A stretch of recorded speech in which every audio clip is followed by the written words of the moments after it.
Okay. All right. Uh, Eh. I don't know.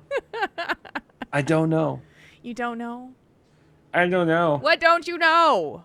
Lots of things. I know, me too. I think that's totally true. hmm Yeah.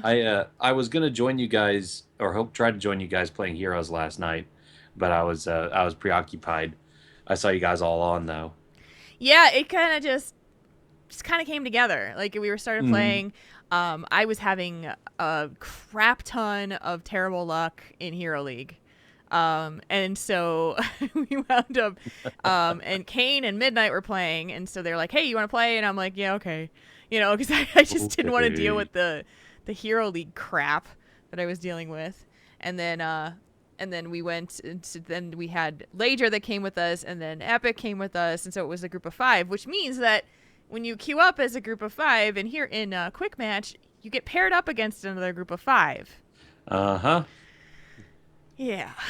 So so So, so it wasn't pretty, was it? well, the first game was great. We like mowed them over, and then we changed the map, and we changed some of our comp, and the map and the comp did not mix.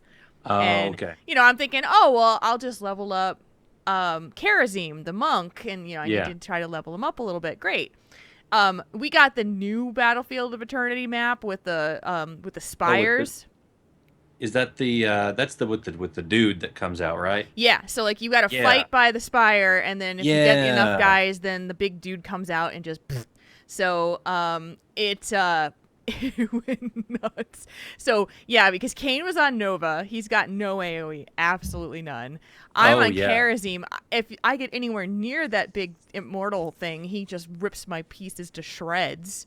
So it was like, can this game be over now? Because Maybe we could just can we go just be ahead and tell done me. now? Because this is hmm really bad. And then so we got the same team again that second time. It's the same exact team, and Oh they no. mowed us down, and we were just like, damn it, we killed them the first time. It was awesome, and now it was just. So Rar, yeah. surprising. Yeah, and then we got another team in the next time, and it was just the same thing. We just got mowed, and everybody was like, "Yeah, I think it's time for bed." Like we're just tired. We are live. Yeah, I've been playing a lot of Hearthstone, a lot of the solo adventures. I've been trying to beat the Blackrock Mountain expansion on heroic. Oh, And the first nefarious fight or Nefarian fight is I think I've done it about 100 times with the two most highly rated decks that are built for this fight. what? Yeah, I've died to him at least 100 times, Oh and my it's god, infuriating. so frustrating.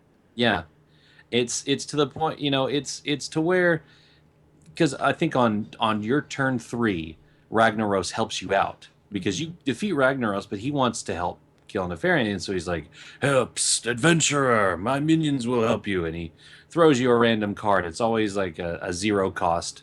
One of them is a 6/3 that does a deal 6 damage somewhere. One of it's deal 8 damage randomly, and the only one that you really want is the 6/6 taunt.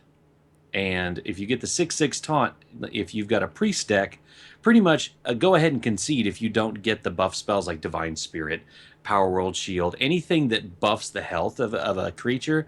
If you don't have those in your first 3 turns and you don't get the tank card, just concede. It's not worth it. It's just a waste of your stinking time. Yeah, And it is so nasty words frustrating for me to just sit there and take it like the entire 3.5 hour drive up to the Ozarks this weekend. I was playing that. I was playing both the priest and paladin decks, and just the just entire hoping for a way. shot at it. It Yeah. didn't happen. Oh And my I've watched god. videos of these decks in action. I was like, yeah, that works. But I think now that BlackRock, now that the Grand Tournament is out, because his special ability is he grabs random cards from your class, just random, priest or paladin or rogue class cards. And so now he's using all the new cards against you. Yes. And it's just and everybody that's killed him in April or May And so because they did it now, right. So now it's even worse. and nearly threw my phone a couple times. So Oh I was God, just, it's so frustrating. I can only imagine. Uh, Well, hello, unfor- chat room. Hi. Is Garrus a male calico? No, he is a snowshoe Siamese. It's kind of hard to see with him right now, but he has the seal points on his ears and face, on his tail and back, and he's a seal point snowshoe Siamese mix. That's what he is. mhm. He's a cutie. He is a cutie Hello, boy. everybody. He's gonna do his. He went right to sleep too, so I think we'll probably just kind of flip between him and us. So, because he just laid down, and went right to sleep. This is gonna be a good show. I'm excited by the stuff in this show this week. I know I said, Cool. Marconin, I know I said we were going to do a different question for the think tank, but these Hmm. two went so well together that I was like, Yeah. we got to do this way. Oh, yeah. I noticed that when I saw the show notes yesterday. I was like, Hmm. oh, okay. Well, that works. Yeah, We can do it that. just kind of fit so well that I was like, yeah, this has to go this way. So, Hmm. but yeah, so exciting, so exciting. How's everybody doing? How was your weekends? It's been an absolutely gorgeous weekend here in Wisconsin. Oh, yeah, it has. Been Oh, gorgeous. man. Up in the Ozarks, it was a lot more pleasant than it was down here. Although it did get pretty cool last night. It's nice and chilly. Yeah. So What were you doing up in the Ozarks? What was your thing? well, there's last night was a bachelor party for one of my good friends in college, and so I went up. The missus and I went up Friday night to kind of scope out the place, and so that she could get adjusted to the surroundings in the city, and just kind of. So we walked around, and it's a nice little. It's called, I think it's called the Stair Step City because it's all hills, it's all these steep hills and just really really narrow two-lane roads. Mm-hmm. There's lots of shops and restaurants and stuff like that. It's kind of just a kind of like a mountain getaway city. It used to have it's called Eureka Springs. It used to have I think it still has the springs. Have you ever had Ozarka water? No, I've it's, never it's, heard. it's like a Oh, brand of is just it water. part of the water that's there? Hi, buddy. Yeah, that's where it started, was there, because a lot of Indian tribes said that the natural springs there like had healing medicinal properties, and then you know then we came and said the same thing, and then spread the word out, and so that's where the city came from, or the town. It's only got like 2,400 people living there, and so they had a antique car show that weekend and a jazz festival, so it had a lot of people there. So See, now that's driving and parking was tough. yeah. I mean, it sounds like a different thing than what most people. I guess my impression of the Ozarks is like it's backwoods. Yeah, and a lot of it is, of course, Okay. but yeah, well, because it's just like any other mountain range. There's remote parts of it, but there's cities and stuff interspersed around, and Mm-hmm. it was really nice. It was really nice and pleasant. It's nice and really cool at night. It was really nice and cold temperatures, and so we did that to just scope it out. And then after the rest of the party got up there, I just grabbed the car and drove back down, and it was nice. We went to this place called Grotto for dinner. Mm-hmm. It's like a wood fire grill, and it it was really nice. It was a nice, low light atmosphere and everything. And I Nice. tried Cornish hen for the first time ever. It was it was good. It's good, isn't It it? was so good. Especially if it's prepared right. Oh man, it was called beer can Cornish hen, and I guess they cook it with a beer can kind of inside in the beer, and the beer like steams out or something. I don't know Yeah. how they do They it, do but this. You can do this on the grill actually with a yeah, full chicken too. Basically, yeah, you put the butt of the chicken on the beer yeah, can, and it helps to on a grill, and you yeah. cook it that way. So that's what I thought. So when it came to me, they bifurcated it and put it down on the plate. But it was one of those things where you can't really eat it properly with utensils because you're going to miss a lot of meat. So you just have to get your hands in there and just rip it off the bone, and it was very satisfying to eat Get that. messy, eat your Yeah. chicken or Cornish game hen, and enjoy yourself Oh already. yeah, yeah, it was good, and the beer we tried was from Canada, and it was a cider. It was some kind of cider that was just really really good, and it came in the big bottles, Mm-hmm. and so it was like essentially 2 beers in that one bottle. It You was just good. reminded me that I need to go check out and see if I can find that beer that we had at Nerdtacular. Remember the one that we had at dinner that one night that I took a picture Yeah, of? yeah. I What can't remember was the name that? of it. It's on my phone somewhere. But I Yeah, keep forgetting. I'm like, because everything right now, if you go to the liquor store, is all like pumpkin ales and pumpkin beers. And ugh, I'm like, no, I've learned my lesson. In the past like 3 or 4 years, I'm like, oh, well, we'll just try a 6 pack. This is a different brand. Maybe it'll be good. And it's just like, that is a bunch of shit. Like yeah. every You just time. drink the you drink the one and you're like, it's not any good. It's so bad. So, Uh, uh, so mm, this has been a week from hell. And the worst part about it is that I can't talk about it. yeah, Because if I talk about it, it's going to have negative impacts on the people that I care about in my life, and I don't want to do that. So, it sucks because I would love to talk about some of the stuff that we have gone through this week personally. yeah, And so, but, out of respect for my family, I don't care if people know stuff about me. I don't. It's part of being a podcaster. But hmm they don't get that. They don't get that say if I talk about stuff. And so yeah. that's me. Just let off the steam. Yeah, exactly. So, but I've been looking forward to this show all week because I'm stoked about what we have prepared. There's just at least there is stuff that's in here that's a very personal nature for me, but that I Hmm can talk about it because it doesn't have any repercussions on anything. It's just Yeah, me. it doesn't. This is just me. So, and honestly, Just Jules. I don't care about what the other people think because, well, you'll hear about it, and if you read the discussion topic already, you know about it. So, but am I asking something without asking? No, Kane, I'm not. I'm not going to talk about any of it. So, so I'm not. So Do do you have an applause sounder on the soundboard? I do. It's Okay. right. So Yeah, I got so it. for the okay, so for the thing you've put in the Mm-hmm. in your yeah, go ahead and use that for your Okay. little for that thing because yeah, it's deserved because that's a trek It to is, do that. but I so cheated it. So, speaking of Hey, which, I should sound check us. Good. I guess yeah, so. I I heard guess it. you could hear it. Yeah. I can't wait to just grab all the little audio bits from Legion and see what we're doing. Hopefully a lot of what Illidan says can be kind of picked out. I'll just put everything on my soundboard from Illidan. Are you kidding? He's just Yeah, amazing. That voice. just the whole thing. I do need you to cat me the everything thing from Gul'dan. Gul'dan because I say that we have put this in part of our popular vernacular now. Hmm Marconin, what does that mean for you to be on Tauren Think Tank? Yeah, Everything. what would it mean for me to have sushi tonight? Everything. Exactly. It just kind of falls into everything. So I got to put that on the soundboard at some point. Are you looking for it right now?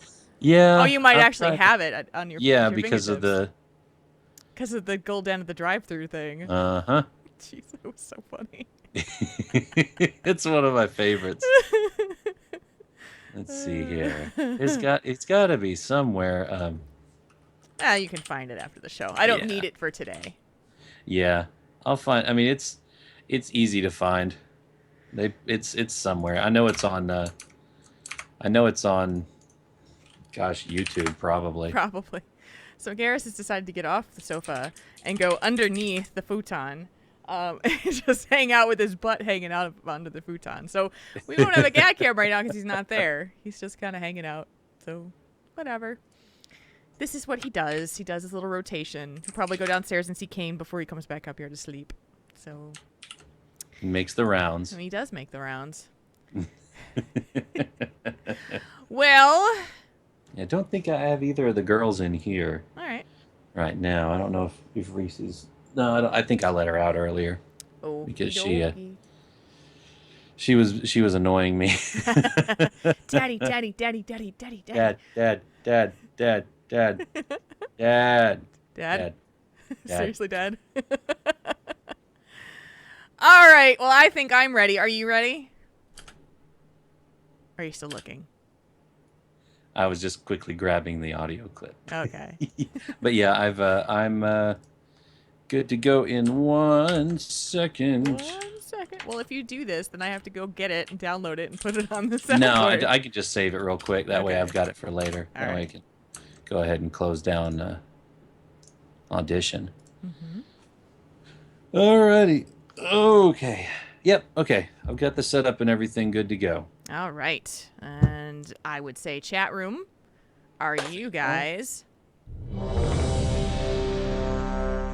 ready? Ready to roll. That's good. Marconin the gnome is ready to go. It's a good thing. Did you see the Legacy of the Void cinematic that they released earlier today? I did not. Kane watched it over on pretty his good. side. He watched it. I was in the middle of watching a Heroes match, and so he was. Oh, okay. Yeah. So they are ready, except for Sam, who needs to be summoned. So don't You worry, should have Sam. You won't miss flying now. anything. You can catch up. You should have flying already. You need to get out here. Right? Lazy bum sitting in your garrison. Lazy bum. It's the same strat every week. It's like Kazakh. All right. We are ready to roll. Oh. We're ready Yes. to roll. Ready to roll. All right. Shake it all out. Shake it off. And so we will start with you at the top of the show when I do the countdown. And we'll do it right now. In 3, Mhm. 2, 1. This episode of Tauren Think Tank is brought to you by our patrons at patreon.com/Tauren Think Tank. If you like what we do, our Patreon site is a safe, secure, and easy way to find out. Darn it. Let me start that again. Take 2. I juxtaposed 2 words and then it just went. It exploded. All right. 3, Let's try this again. 2, 1. This episode of Tauren Think Tank is brought to you by our patrons at patreon.com/Tauren Think Tank. If you like what we do, our Patreon site is a secure, easy way to help us out. Thank you, patrons. Your support is very much appreciated.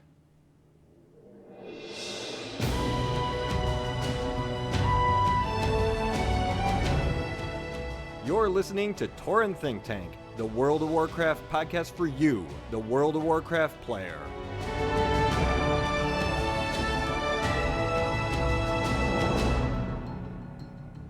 It's episode 160 of Tauren Think Tank. Today is Sunday, September 13th of 2015. My name is Jules, and we are celebrating the end of another lovely weekend in Wisconsin, in Arkansas. It's all those great things that are happening. Lovely weekends all abound. With me, as always, is the awesome and ever-smiling Marconin.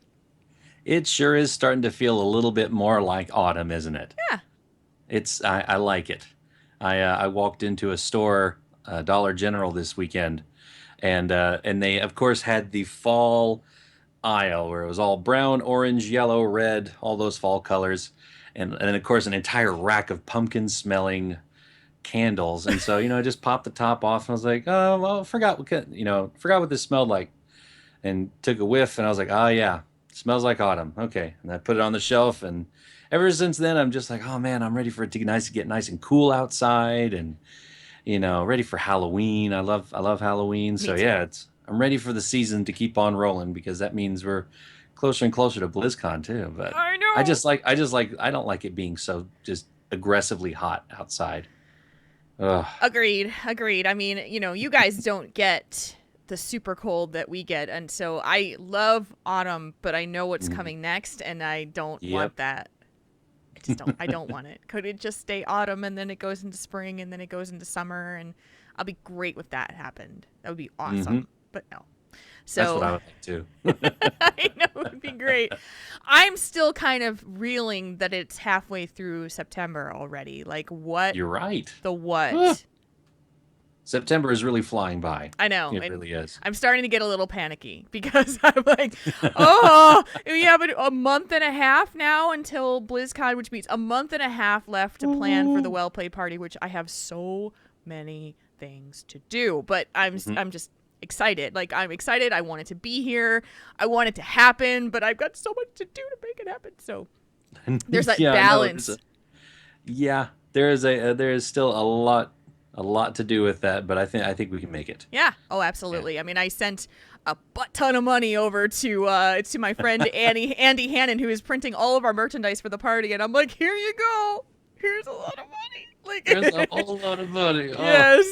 Kind of hurt your stomach a little bit when you pay a whole lot of money like that. Yeah. Oh, Yeah. you're just kind of like, just take it. I don't want to give it to you. Just take it. Just leave me alone. Yes. I don't want to think about it. Go take my money now. So. Yeah. So take my money. what's going on with you? How was your week? What happened? What's going on? Well, I had a pretty good week and a nice weekend. I was up in the Ozark Mountains over the weekend, Friday night, just to check out a little mountain town up there and have some nice dinner, and kind of got to walk around, see the shops and everything. It was very pleasant weather too. It was nice and cool. I think it was in that low 70s during the day. It was just nice. Nice. So did that and came back yesterday. So we did Triple T Gaming on Wednesday night. Yep. Where I did a few mount runs, showed whoever was there in the chat room, thank you guys for being there, who were there watching live. And I ran a couple of the raids that I still need the mounts for at first, and kind of showed little tips and tricks that I do as on the way to make it easier. And then after that, I started helping out a few of the people who were watching the stream. Mm-hmm. I think Zafira needed the Black Drake from Obsidian Sanctum 3D 10-man, so I did that. Grand Nagus wanted a shot at the Drake of the Southwind from Throne of the Four Winds from Cataclysm, so I did that. And then I took it to Hearthstone and did a couple matches and just kind of played around and just talked to people. It was a good time. We had a lot of fun. That was awesome. I'm really, really glad that it went so well for you, and you'll definitely do something like that again because it went well.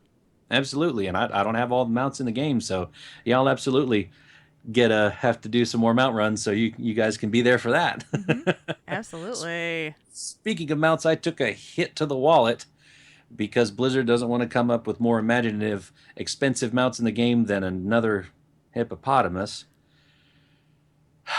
So the collector in me spent 50,000 gold on the Moss-Hide River Wallow, plus 5,000 Apex's crystals, to add that to my collection. But the good thing is I used my troll mage, Marconin, over on Earthen Ring. He just does garrison stuff, and he made the 50,000 gold. So he spent it over there so that I could have the mount over here. So it didn't affect any of my, Marconin's wallet. It affected the other Marconin's wallet. So not too much of a hit. So I'm okay with that. But I was like, man, for 50,000 gold, it's got to clean my garrison out or something. It's got to do something for me. I mean, I paid twice that for a giant mount with a transmog and a vendor on it, and it's a unique model and everything. I was like, hey, here's another hippopotamus, yay!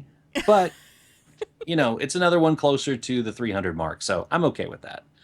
So it was cool. But also my warlock hit 100 this weekend, so very excited for that. Yes. So I'm slowly getting her garrison built up so that she can make more money for me.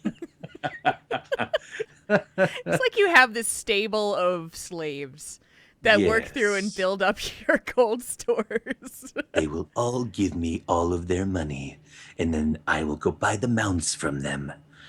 They're all working for me. Yes. My little empire.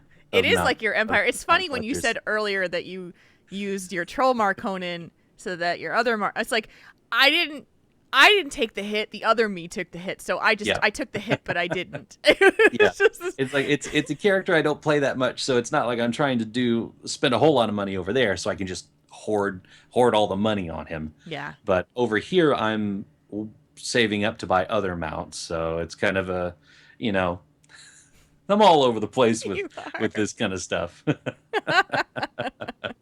But yeah, that's about it for me for this week. We weren't able to raid on Monday night. No, but the holiday was kind of in that way. I mean, I think it kind of just got in the way for a lot of people. But Marconin was very helpful to me and to Kane, because he kind of just showed us the way about how to finish up the Draenor Pathfinder achievement. At least to get us started, because I maybe had about 60% of it done. And none of the stuff from Tanan Jungle had been done. And so it was me and Kane, Marconin, Trelant, and Prima. The 5 of us went and we just ground out Saberstalker rep for about 2.5, 3 hours during raid time. Yep. A lot of repetitive stuff, but, you know, it's the easiest of the Tanan reps to grind as far as time goes, because the rest of them, it either takes like weeks of dailies, or, you know, there's another method that you can do. Yeah. So,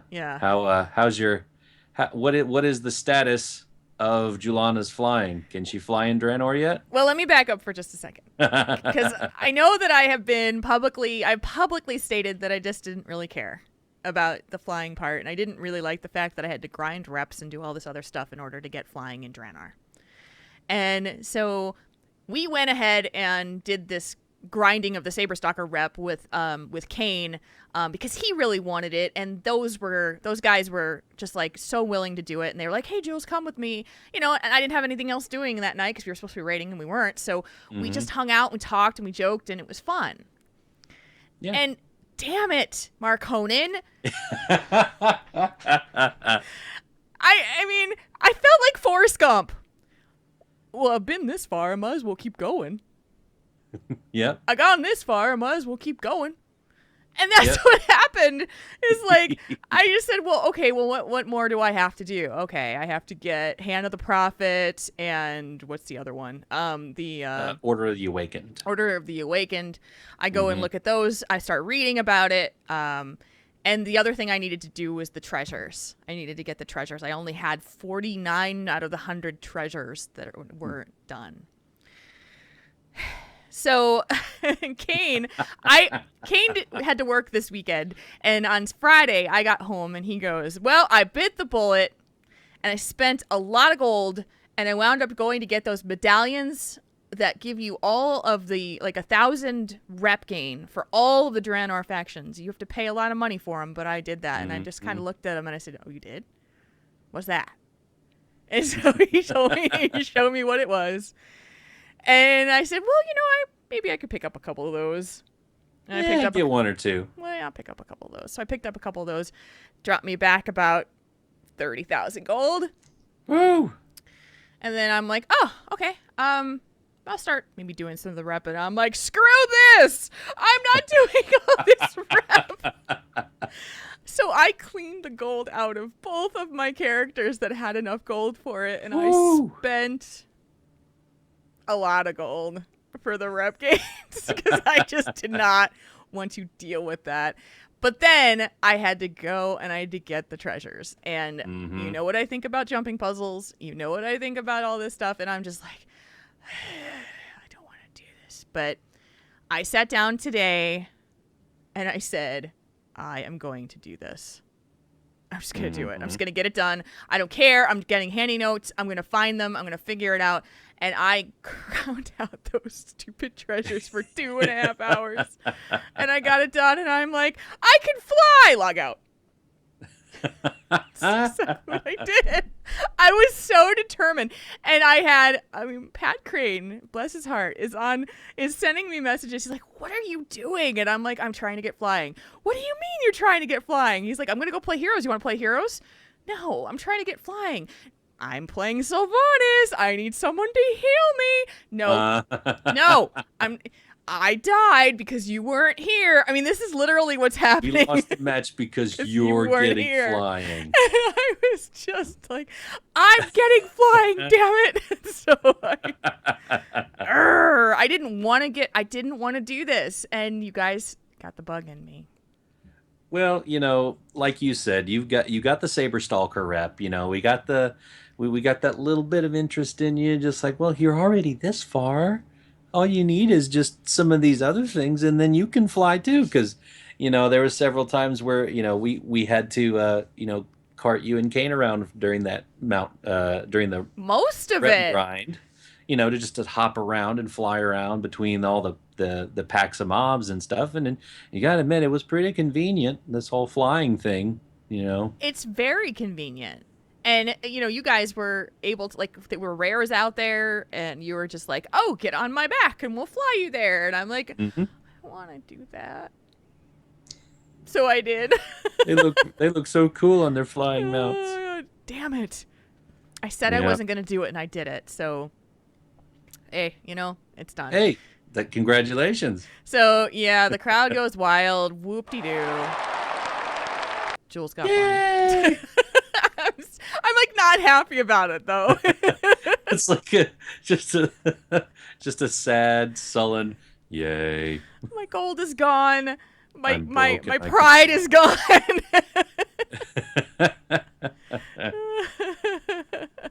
Oh jeez.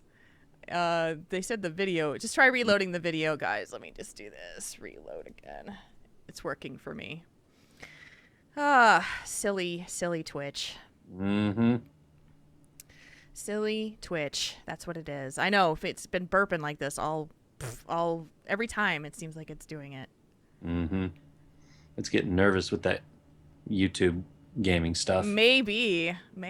So I mean just tell them to refresh the page.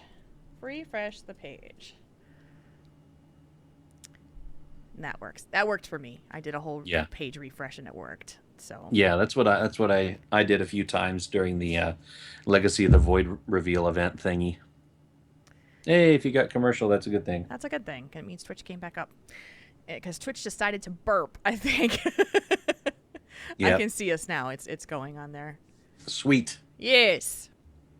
So we'll wait for them to catch up for just a moment. And while we do that, to let you guys know, too, that Anthony Bean we were going to remind you that his new website for his psychological practice is now live. And you can check that out at beanpsychologicalservices.com. That is the place where you find him. So, and that's awesome because he is able to do the remote psychology. There's special software he can use, and that's pretty awesome. So very, very cool. And so it looks like Twitch just did its little burpee thing. I'm just gonna stall for just a second more. Yeah. And let me think if there's anything else. No, I can't think of anything. Next week, I'm so excited. Next week is the regionals for Heroes of the Storm. If I could be in Vegas, I would be in Vegas, but I can't be in Vegas because my workplace is in Vegas. The people that I work with. Isn't that weird? Oh wow. Yeah. Oh yeah, because they're doing the conference. You stay behind, right? Yes. So they're heading yeah. out there for the trade show, and if it hadn't been the same weekend, I would have literally been like, I want to go. Like, I really want to go. Vegas. Please go to Vegas. Oh, it would be so awesome to do that. But otherwise, no, I'll just watch it from home, and I will enjoy it from the comfort of my own living room. Yeah, And, that's what I had to do with. I watched some of the arenas. I was telling you earlier today that I watched some of the arenas that they were doing, and it was crazy. I love the tools that they have where they can click on a character and it locks onto them and follows them around, and they can just move around the camera, and the kind of that really interactive spectator mode is really cool. They need to have more like that with Heroes for certain. Yeah, very that would be great. They'll probably do something like that because it lends itself to needing to be that way. Yeah. They really need to do it. I think we've stalled enough. Looks like people are back on Twitch, so we will go ahead and move into our discussion topic of the night. And here it comes. Let's kick around some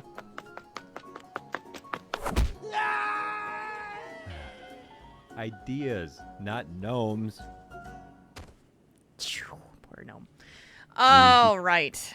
Tonight's discussion topic is actually something that I have brought to the table, coming straight from my own life, because I don't know what to do.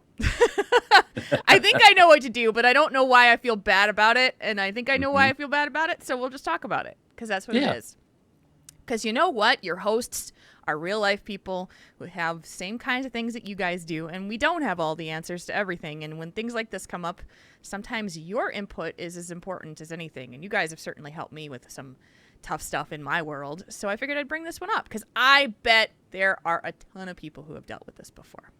Speak for yourself, Jules. I am not human. I am robot from future. You are kind of a robot because I don't know how much you've actually experienced this. So we'll go with this.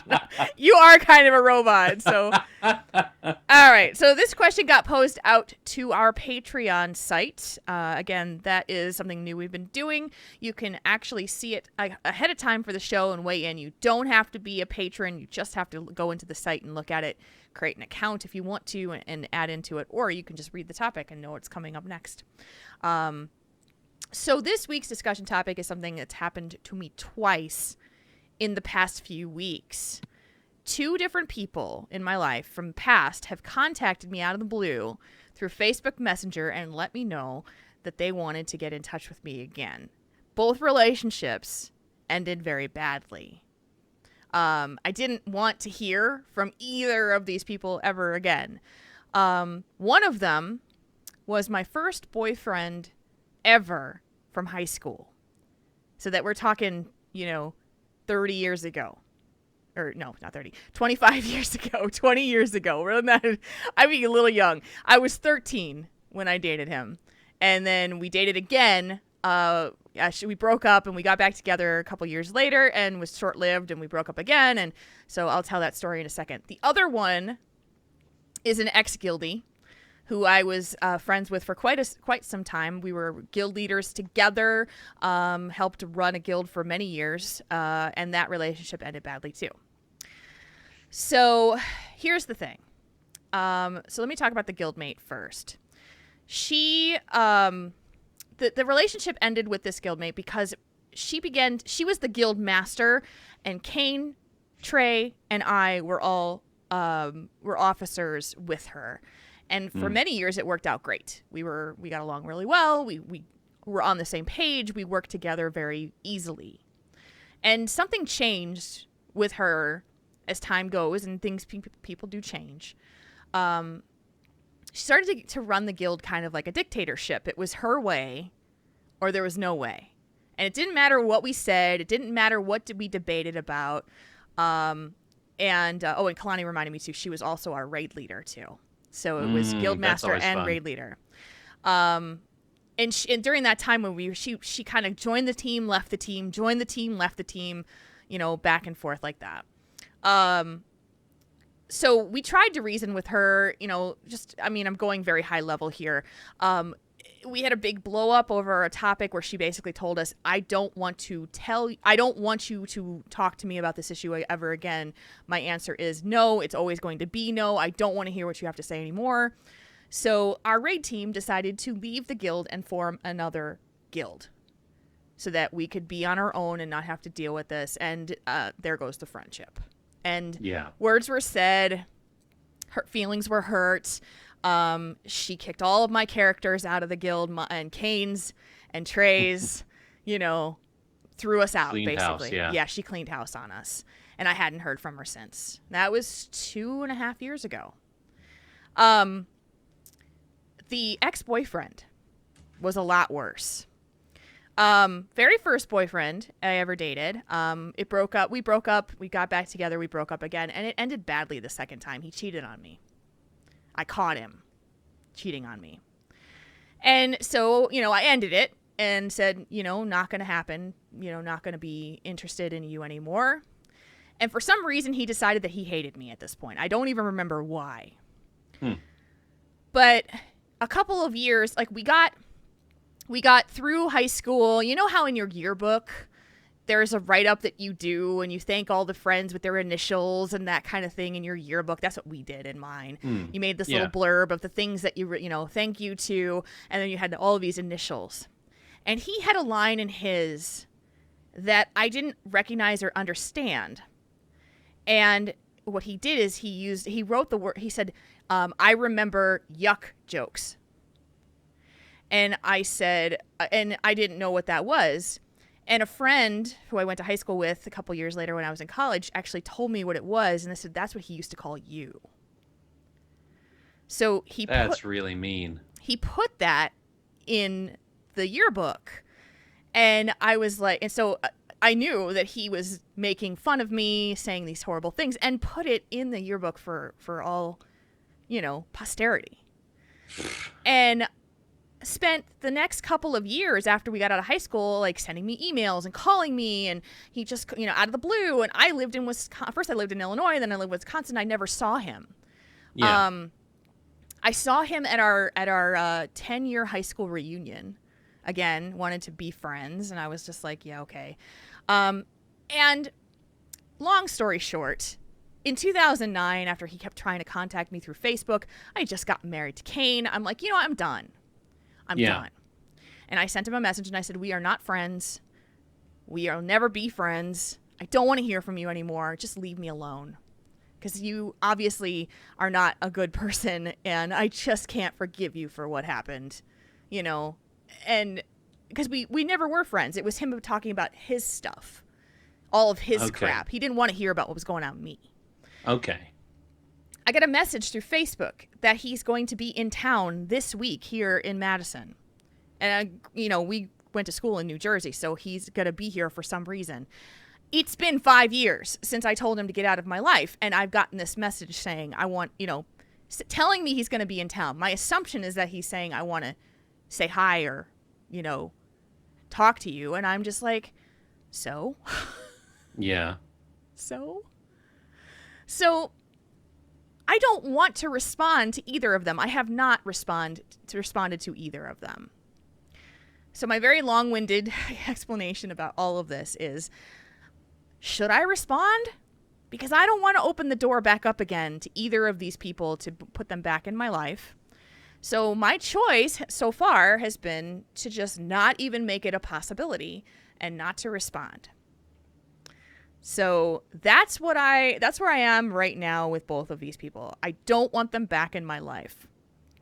I've moved on.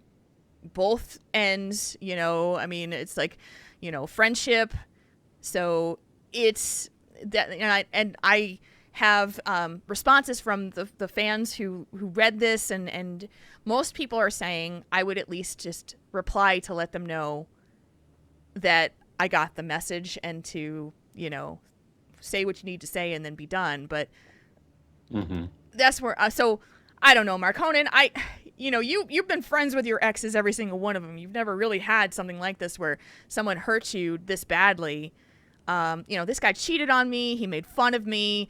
I don't want him in my life. Mm-hmm. Yeah. And, it's I'm,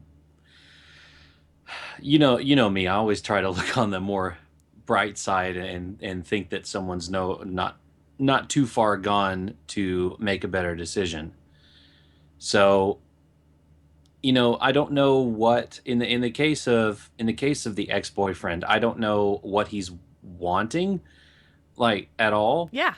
I mean, I earlier in the chat room, 2020 site said that she was apologized to at her 20-year, I guess, high school reunion, because a lot of people, when they grow up and they grow old, they get older, they realize how much of a douche they were in high school, how much of a jerk they were, and how childish and stupid it was. Maybe they work with kids now, or they have some of their own, that are around that age, and they see them acting the way they used to.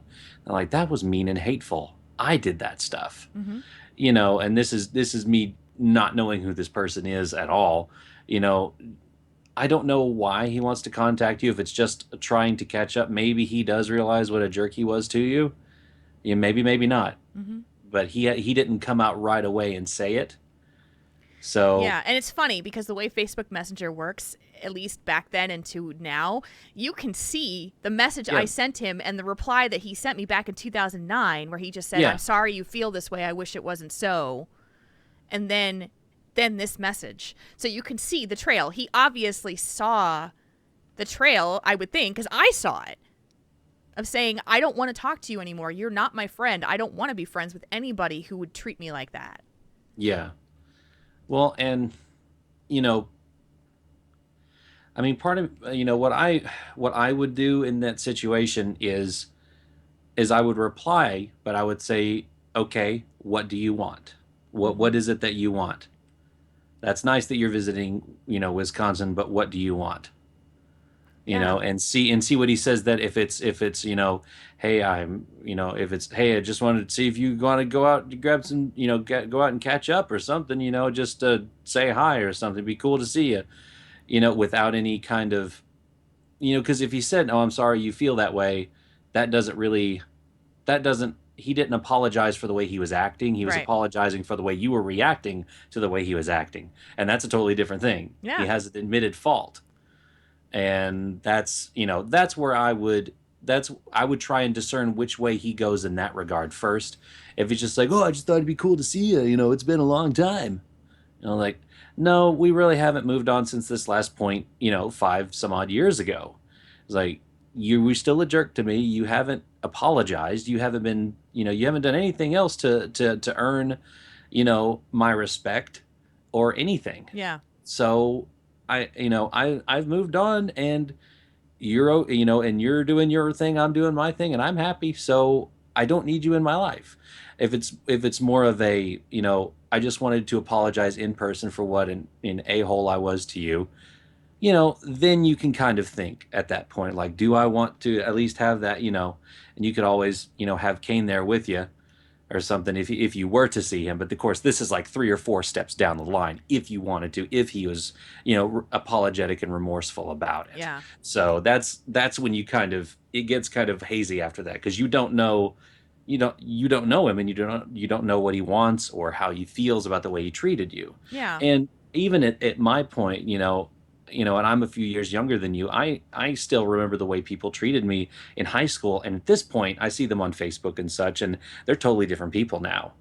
They're not the same person they were back then, just like I'm not. Yeah. But, they, and a lot of people, some people apologized to me at my 10-year reunion. And they were very, very genuinely nice and wanted to talk and catch up, and just they were very interested in me I was with them, and they had changed. Yeah. That it happens. The thing about it, there's a couple things. The reason that I'm even questioning all of this in the first place Mm-hmm. is because I feel like a bad person for not giving them the chance. I feel like I'm, that I'm being disingenuous of myself, to who I represent, to say that I can't even forgive someone from my past from 20 years ago. Yeah, that's a But good point.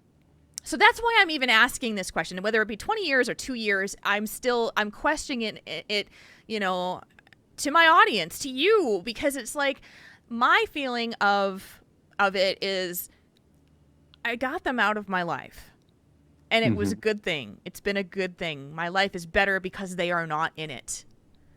And so by responding, I am being gracious in that respect. Yeah. I'm being polite and concerned about someone else's well-being, because yes, I would say that there are going to be people that are going to need to be forgiven for their actions. If you've ever talked to someone who's gone through a 12-step program, that is something that is very important as part of a 12-step program, to sit down with someone that you have wronged and apologize to them to help you move past your transgressions, all of that. I've been that person who has been asked to be apologized to, so I understand the importance of it. But the other side of my feeling is that I don't want to give them an opportunity to hurt me again.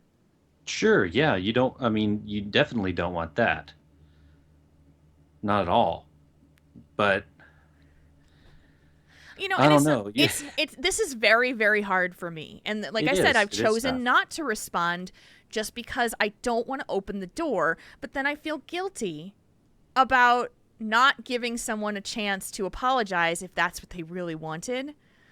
And, the apology that I got, let me talk about the ex-guild master, the guild friendship before. She actually sent an apology letter. Okay. But her apology was basically like, I don't remember exactly what we said. I know that we said some things that were not pleasant, but I miss you. And you knew me better than anybody knew me. And that was it was like, okay, I understand that, but I don't want to know you now. Yeah. Because she was full of drama. Everything was a production.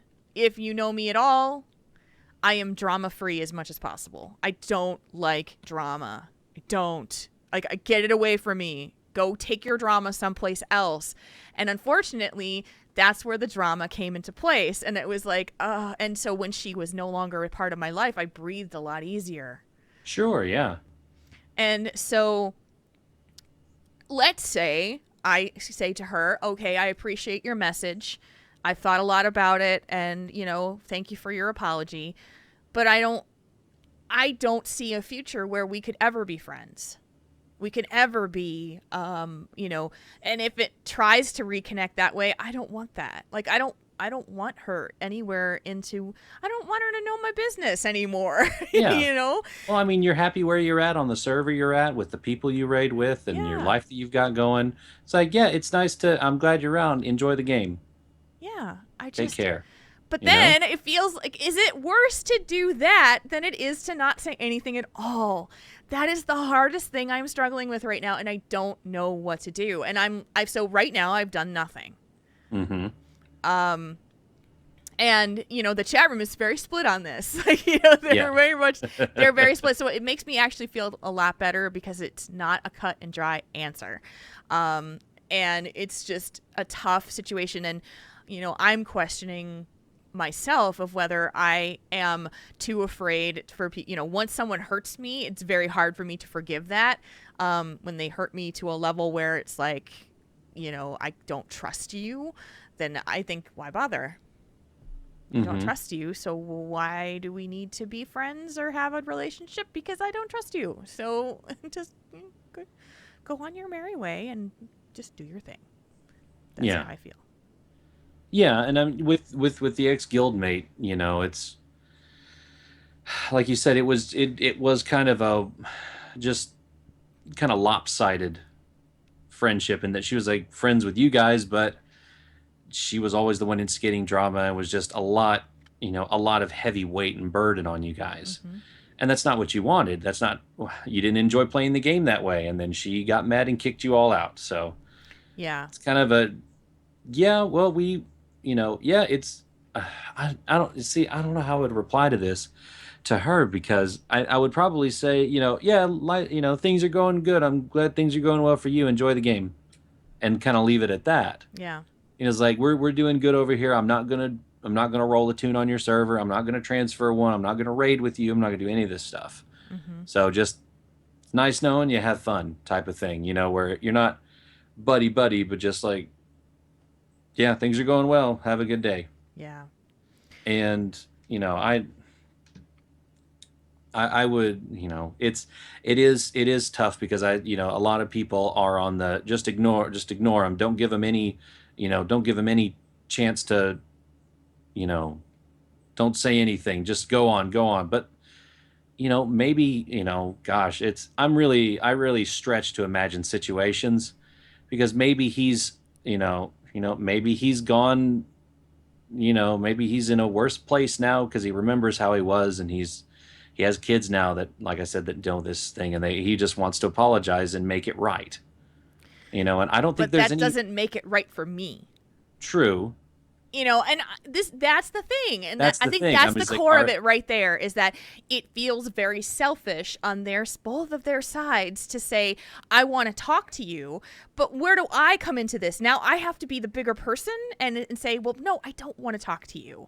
And if I don't talk to you, then I'm a bitch. Or if I do talk to you, then I'm a victim. I don't know. And this is where it's just this whole thing. And so literally my brain just says, I just don't want to engage, because I could get hurt again. That's what my brain says to me. Well, yeah. And that's definitely a valid concern, but, yeah, like and said, the chat room is like completely split. They are, and I think it's funny because what I didn't mention is that the letter that came to me from the ex-guildie actually went to me, to Kane, and to Trellant. And okay. she sent it to all three of us, and then she addressed me specifically, telling me that she missed me, especially me, because we knew her better than anybody. And Trellant did respond to her at least, and just found out what was going on with her, you know, and then he was just kind of like, yeah, okay, cool, good to see you, and that was it. She and I had a bit more of a invested friendship, and so it was harder when we split apart, because I think she was hurt most by me going, you know, like we all left, but she was like, I never expected you to do that. That's kind of what happened from that. So Well, she didn't know how she was treating you guys, I guess. yeah. She didn't understand what she was doing. Yeah. So, you know, I'm going to walk away from this discussion topic not having an answer, because I don't. And so, and it's what I wanted to bring up basically was to talk about this, because I know that there are people out there that are dealing with similar situations, and maybe you're the other side of it. Maybe you're the person who wants to reach out to someone who you've harmed or hurt, and wants to tell them that you feel badly about it. But my question is, like, why? Like, I don't like having the past dug back up for me. I don't like having to revisit those old feelings of pain and distrust and hurt and, you know, all those things. So, it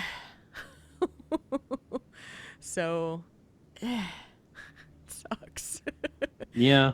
But I don't, like, I know that if Kane, there will be no contact with the ex-boyfriend, because Kane wants to punch him, you know, based off of what, you know, the way he treated me. I mean, you know, my lovely, awesome husband who comes to my rescue, doesn't want to have anybody around me that has a history of hurting me. So, yeah. So there really is not a good answer to this. Yeah, but there's not a clear-cut choice. I'm always open to, you know, for me, if someone needs to apologize to me to help them move on with their lives, and also because, you know, you may or may not hold it against them, but if you're holding this grudge against somebody, it's not hurting them one bit. It's only That's hurting true. you. That is You know, true. you holding this resentment towards a person who doesn't exist anymore, who hasn't existed for 20 years because they've grown older and hopefully wiser. You know, you're still holding it inside, and when people apologize to me, like, I had honestly forgot the way they had treated me. I'd blocked it out because it didn't, and it wasn't part of it. But when they apologized, I remembered some of it, but their apology overrode it. It kind of wiped it away, because they were honestly very sorry, and they wish they hadn't done those things to me. And, if it's just apologizing to you for them, as well as, they may need to do it for themselves as well as for you, Yeah. so, Yeah, and I'm not this stone cold, yeah, screw them, get them out of your damn life. You don't need, yeah, well, yeah, you're doing fine without them, but, it just seems more human for someone to apologize if that's what they want. There's no telling what this guy wants. Yeah, I don't know. And But I think it may be, him realize, I'm hoping he's realizing what a jerk he was and wants to just at least apologize, because sometimes Facebook's not the best format for that. No, I understand that. And the thing about it, though, I think this thing I'm stuck on with him after 20 years is that 6 years ago, I told him to get away. Just go. Yeah. Just leave. I don't want you in my life. You're not my friend. We never were friends after we broke up, so why are we pretending, right? Mm-hmm. And, those are two, I mean, I do, as you say this, it is two separate scenarios, and two separate, it's, I can't lump them into one category, even though I tried to in the beginning. I'm realizing this now. They are two very different scenarios and two different levels of relationships, betrayal comes in all forms, and pain and distrust or broken trust comes in different forms. Yeah, so I need to ruminate on this a little bit more, I think. Just talking about it. And you rang on something that has been in the back of my head, is that, I feel a lot of times that I have to be the bigger person for a lot of people in my life. That I would love to say some of the things that I wish I could say. Or do some of the things. Yeah. Boy, I do. And I will consistently and constantly take the high road and not do it and not engage and not, not drag out something or, but there's a temptation to do it. And there's this frustration that comes along with that to say, God, I just wish I could just say what was on my mind. Yeah. And no, I won't, because it's not going to do me any good. Yeah, not in the long run. You'll feel good when you do it. But in the long run, you may be like, well, I probably shouldn't have said that. I probably shouldn't have said that. Probably shouldn't have said that. Boy, I feel kind of like a jerk now. Yeah. Ugh. And so when I think about, a scenario where people approach me wanting to gain my forgiveness, and I don't feel willing to give that, what does that say about me? And, I look at it in my own head to say, I'm protecting myself. I'm protecting myself from, allowing the opportunity to get hurt again. Fool me once, shame on you. Fool me twice, shame on me. That's how I look at it. So, I struggle with this. It's not easy because, it feels to me like I just want to be like, no, I don't want to be the bigger person. I just want you out of my effing life. Yeah. Well, oh gosh, I lost my train of thought. It's not like they're moving in next door and you're going to see them every day. You're not letting them into your life like you're going to go bowling every week or anything like that. It's just like somebody contacted you after 5 years. Lord knows what happened to him in those 5 years. You say like, look, I know, last time we talked, I told you to get out of my life. Can you, what is it that you want? Why did you contact me now to tell me you're going to be here? What's so important? Exactly. I mean, and that's not letting someone into your life. Yes, you are acknowledging that you've seen and read their message, and probably the way Facebook looks, you get read notifications. I hate that. So he knows that you've read it. I hate that. I hate that. I hate that. That's one thing I hate so much about Facebook Messenger. It's like, oh, I got a message. Shit. Like, that's what I did. Both of these. I literally. Now I have to reply. Damn it. They know I saw it. Yeah. So, I mean, he already knows you've seen it. You're right. So, you could at least say, like I said, look, last time we talked, I told you to get out of my life because you were not nice to me. What do you want? And that's kind of hitting it in the middle, because you're not just flat out ignoring them and you're not letting them completely into your life. You're just like, what? Just kind of a, what do you want type of a thing. And then you go from there. Then you've got a whole nother set of questions. As for the guilty, yeah, it's kind of one of those things, it's, just talk to her and be like, oh yeah, things are going good. I'm glad things are going well for you. Take care now. Bye-bye then. Yeah. Yeah. Oh, it's, this one's not easy on either side. And so, again, I need to think about it. You've given me a lot of good points to think about, things that I didn't actually, consider. Well, thank you. That's what I'm here for. Mm-hmm. And, again, that's why we bring it up is this stuff happens to all of us at some point. And so how do we choose to handle it? What makes it good? What would we do differently? And 2020 Site sent a message saying that she went through something similar, like this, from someone who were friends with, they were friends. And this person tried to connect back with her. And she did respond eventually. And it was literally like, yeah, okay, I acknowledge your apology. And then, it was a good conversation, but then the friendship never continued. So it's like, okay, well, like for me, I don't want either relationship to continue. And so I feel like it's almost humane to not engage, so that, because of my unless my intention is literally to say, you know what, I heard from you and I really didn't want to hear from you, and I'm sorry, but we're not going to be friends any further, so it's not really worth it for us this conversation to go any further. I don't know. I don't know. Yeah. This one's hard. So they're both hard. Yeah, they really are. And I run the risk of either of them hearing the show and hearing what I actually think about them. And that's fine, because I'm being absolutely honest about all of this. This is how I feel about it. It bothers me. It happened within weeks of each other for these two different people to contact me, which is very strange. And it's like, it makes me want to delete my Facebook account. My gosh, like, it's like, just get rid of my Facebook account. So...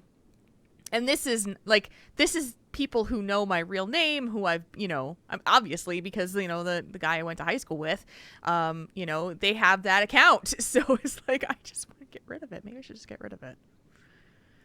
I don't know. It's so dumb. So, yeah, this is probably the most most uncertain you guys will ever see me, because I just don't know what to do. But it's the truth. And it's the absolute truth. So I absolutely welcome your feedback, your thoughts. If it's anything like what we've gotten from Patreon and in the chat room, you guys are very split on this issue. Some are saying you should respond. Some are saying you should not respond. And it's pretty evenly split through both. So, but you could always flip a coin. Fate left to a coin flip. So, yeah, again, I welcome your feedback, guys. We do welcome it. Questions at torrenthinktank.com. This one's gone really long. I'm sorry about that. So we're going to move on to the think tank question, which is again about relationships, but a different kind. So this show is all about relationships today. So let's get into the think tank right now. Torn between options? Let Triple T help you sort it out.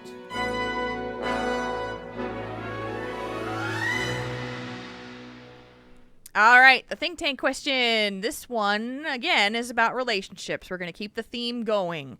We're going to go from here. Hi, Jules and Marconin. Backstory first. I was in a relationship for 9 years. We loved one another, but for most of the time, except the last 2 or so years when we started to grow apart. We ended the relationship in July. We have both moved on, and I'm now with a friend I knew in high school. My ex saw her as a threat and drove us apart. But in 2013, out of the blue, there she was at my grandmother's funeral. We reconnected instantly. We started to talk, hang out, and a month after I broke up, she asked me out. I couldn't say yes fast enough. So here's my problem.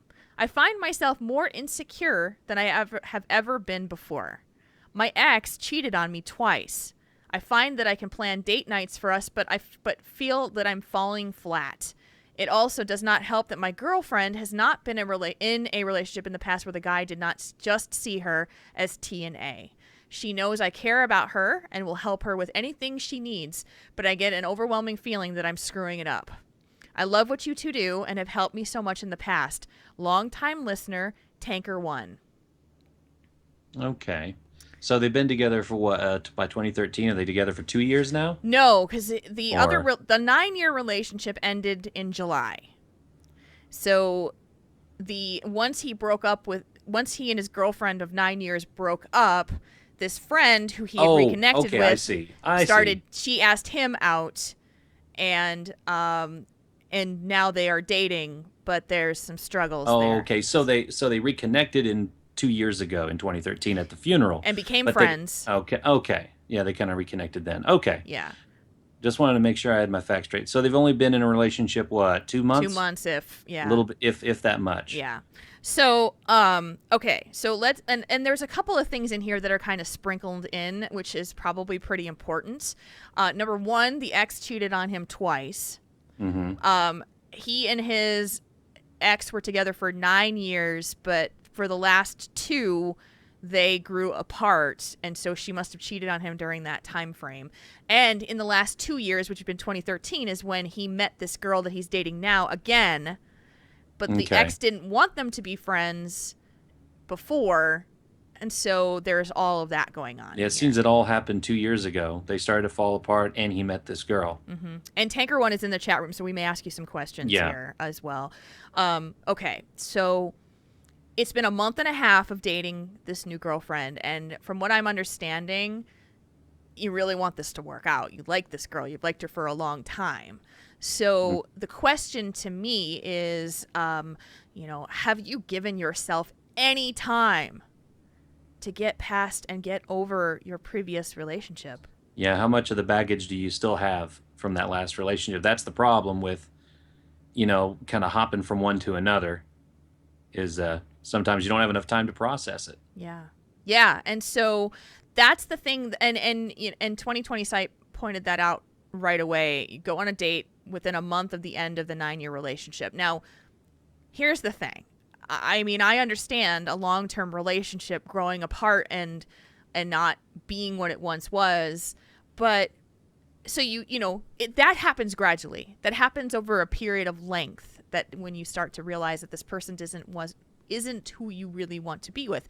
But usually what happens in that case, and in this case also, is that you've waited a really long time to pull the trigger to say we are done, because it's comfortable and it's a known commodity, and it's hard to make an immediate change and to admit that it's done. So there's a mourning period that has to there's a mourning period that has to be, even if you've said, in my mind we are done, but nobody's actually admitted that. Yeah, you're still living with them. If that's the situation, there's still connections there, even if they're not, emotional or romantic or anything like that. They're still around. You're used to them being around. Yeah. So I'm hypothesizing here. So correct me, Tanker One, if I'm incorrect. But my guess is that you didn't want to miss out on the opportunity with this awesome girl. And you didn't want to hurt her and hurt her feelings by saying, I'm not ready.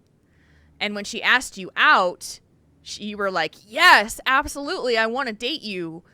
But maybe didn't think about the mourning period that needs to come into play when you end a long-term relationship, because you didn't want her to think you were rejecting her. It could be, I'm hypothesizing, because and it could be, because especially if you've if like you said, you reconnected instantly and hang out, you may not be consciously interested in her in that way, but you said right away, you said yes because you were ready to go, ready.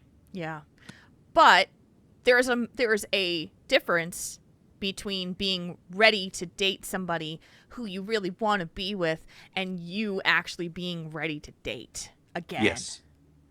So, because there's a big difference.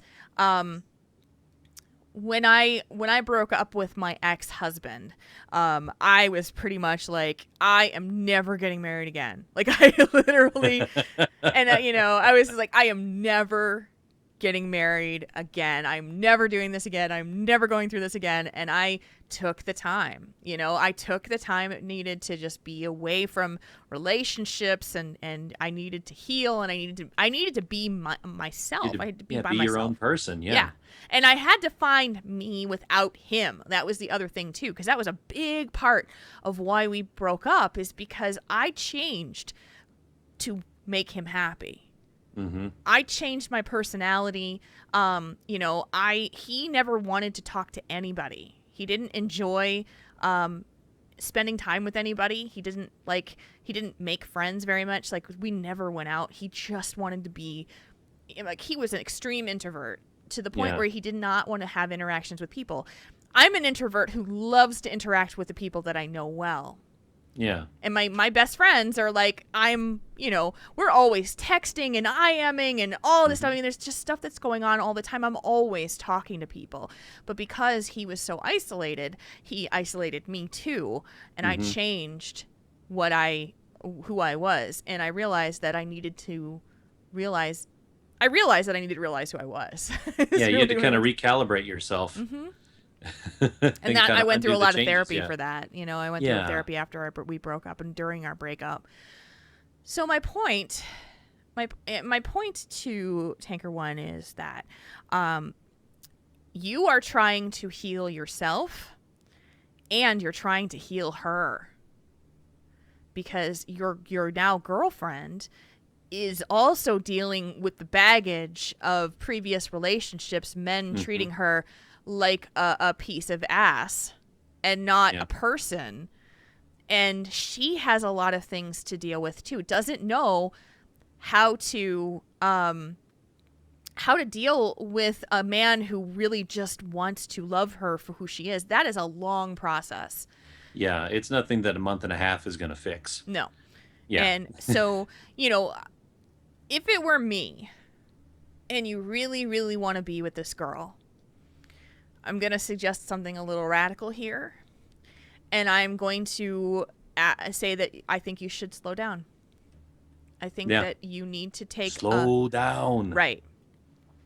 I feel like you guys need to let the relationship build, as and you have for the last couple years, but it's almost like you're not ready to be dating, but there's a process that needs to go through before you're ready and she's ready to now call each other boyfriend, girlfriend. And Yeah. that's not happened yet, and it will if you give it a little bit more time. Like, you jumped the Yeah. hurdle to go, oh, we broke up, let's be in a relationship. Oh, we're here. What do we do with this relationship? How does this Yeah. work? I don't know. So that's how Yeah. I feel about it. Oh yeah, I was thinking the slow down part right before you were going to say it. So I know we're both on the same page there. Because I mean, you really, this is not. Sometimes when you hop from one relationship to another, you're still in that old relationship frame of mind, even if you don't realize it. Yeah. It's like you don't take the time to enjoy the new situation Yeah. for what it is and experience it anew. You don't. It's like moving from one house to another, and you don't get any new furniture for Yeah. that house. You just pretty much move your entire inside of your house template from the old house that was, not your ideal situation, to this really nice newer house that's full of possibilities and a bright future. Yeah. But it still looks the same, and you don't take the time to kind of spread out and enjoy it and get some new furniture and really kind of explore the space. And this is what you're going to have to do with this new relationship: is Yeah. slow down and really pay attention. Take the Pay pressure attention. off. Yeah, just relax and pay attention. Take it in. Don't, enjoy, pick a lot of different things that you're going to do. If you and your ex did a couple of certain things, like if your thing was, for instance, dinner and a movie, maybe don't do dinner and a movie all the time, because in a way it may put you in the same frame of mind that it was with your ex. Go for a run in the park. Go, check out weird, out of the way attractions and things to do. Create new traditions. Yeah, exactly. Create new traditions and establish a new thing, just like getting new furniture. That's what you're doing. And so that's what I would say. You're already kind of in this new relationship already, but you're not kind of you haven't boxed yourself in with all this extra baggage and everything as it is right now, because you're not in it so long that it's become the new norm. It's still new, and it's still fluid in this time. You can still change it and tweak things and slow down if you want to, and really kind of spread it out, because you're not in a rush. She's not in a rush.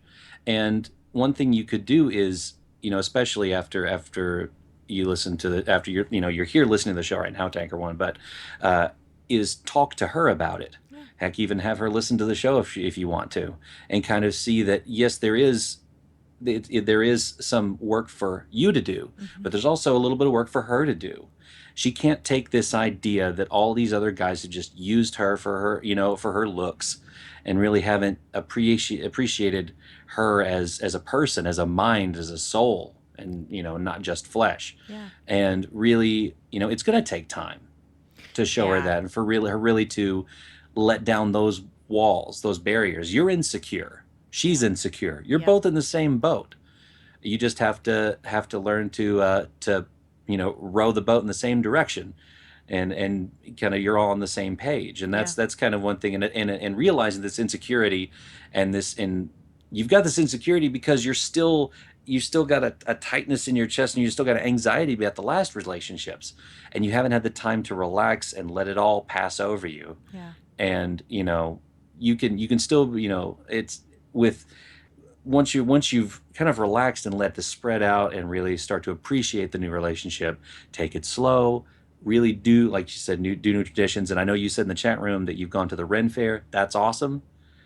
And really, really take it slow. Don't just jump headfirst into like moving in together or whatever it is. And really slow down and appreciate it, and appreciate yourself.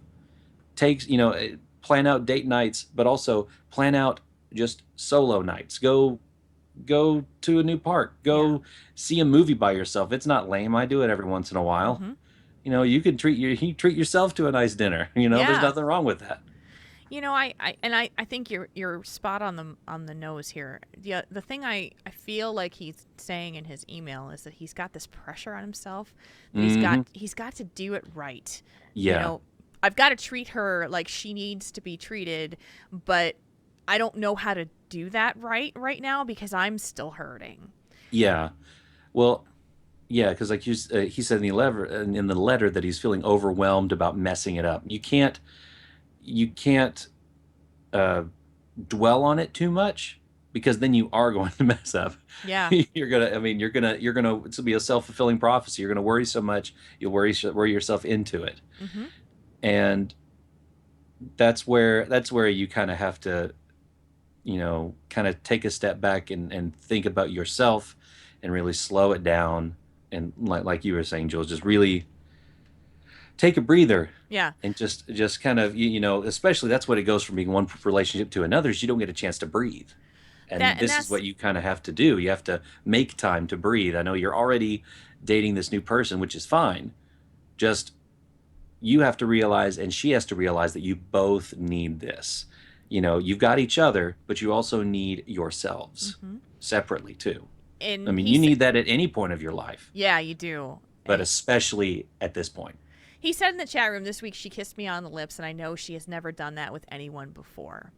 What you need to do in those cases is you need to acknowledge the milestones in a fun and non-confrontational way. And the way that I mean that is to say to her, that was awesome.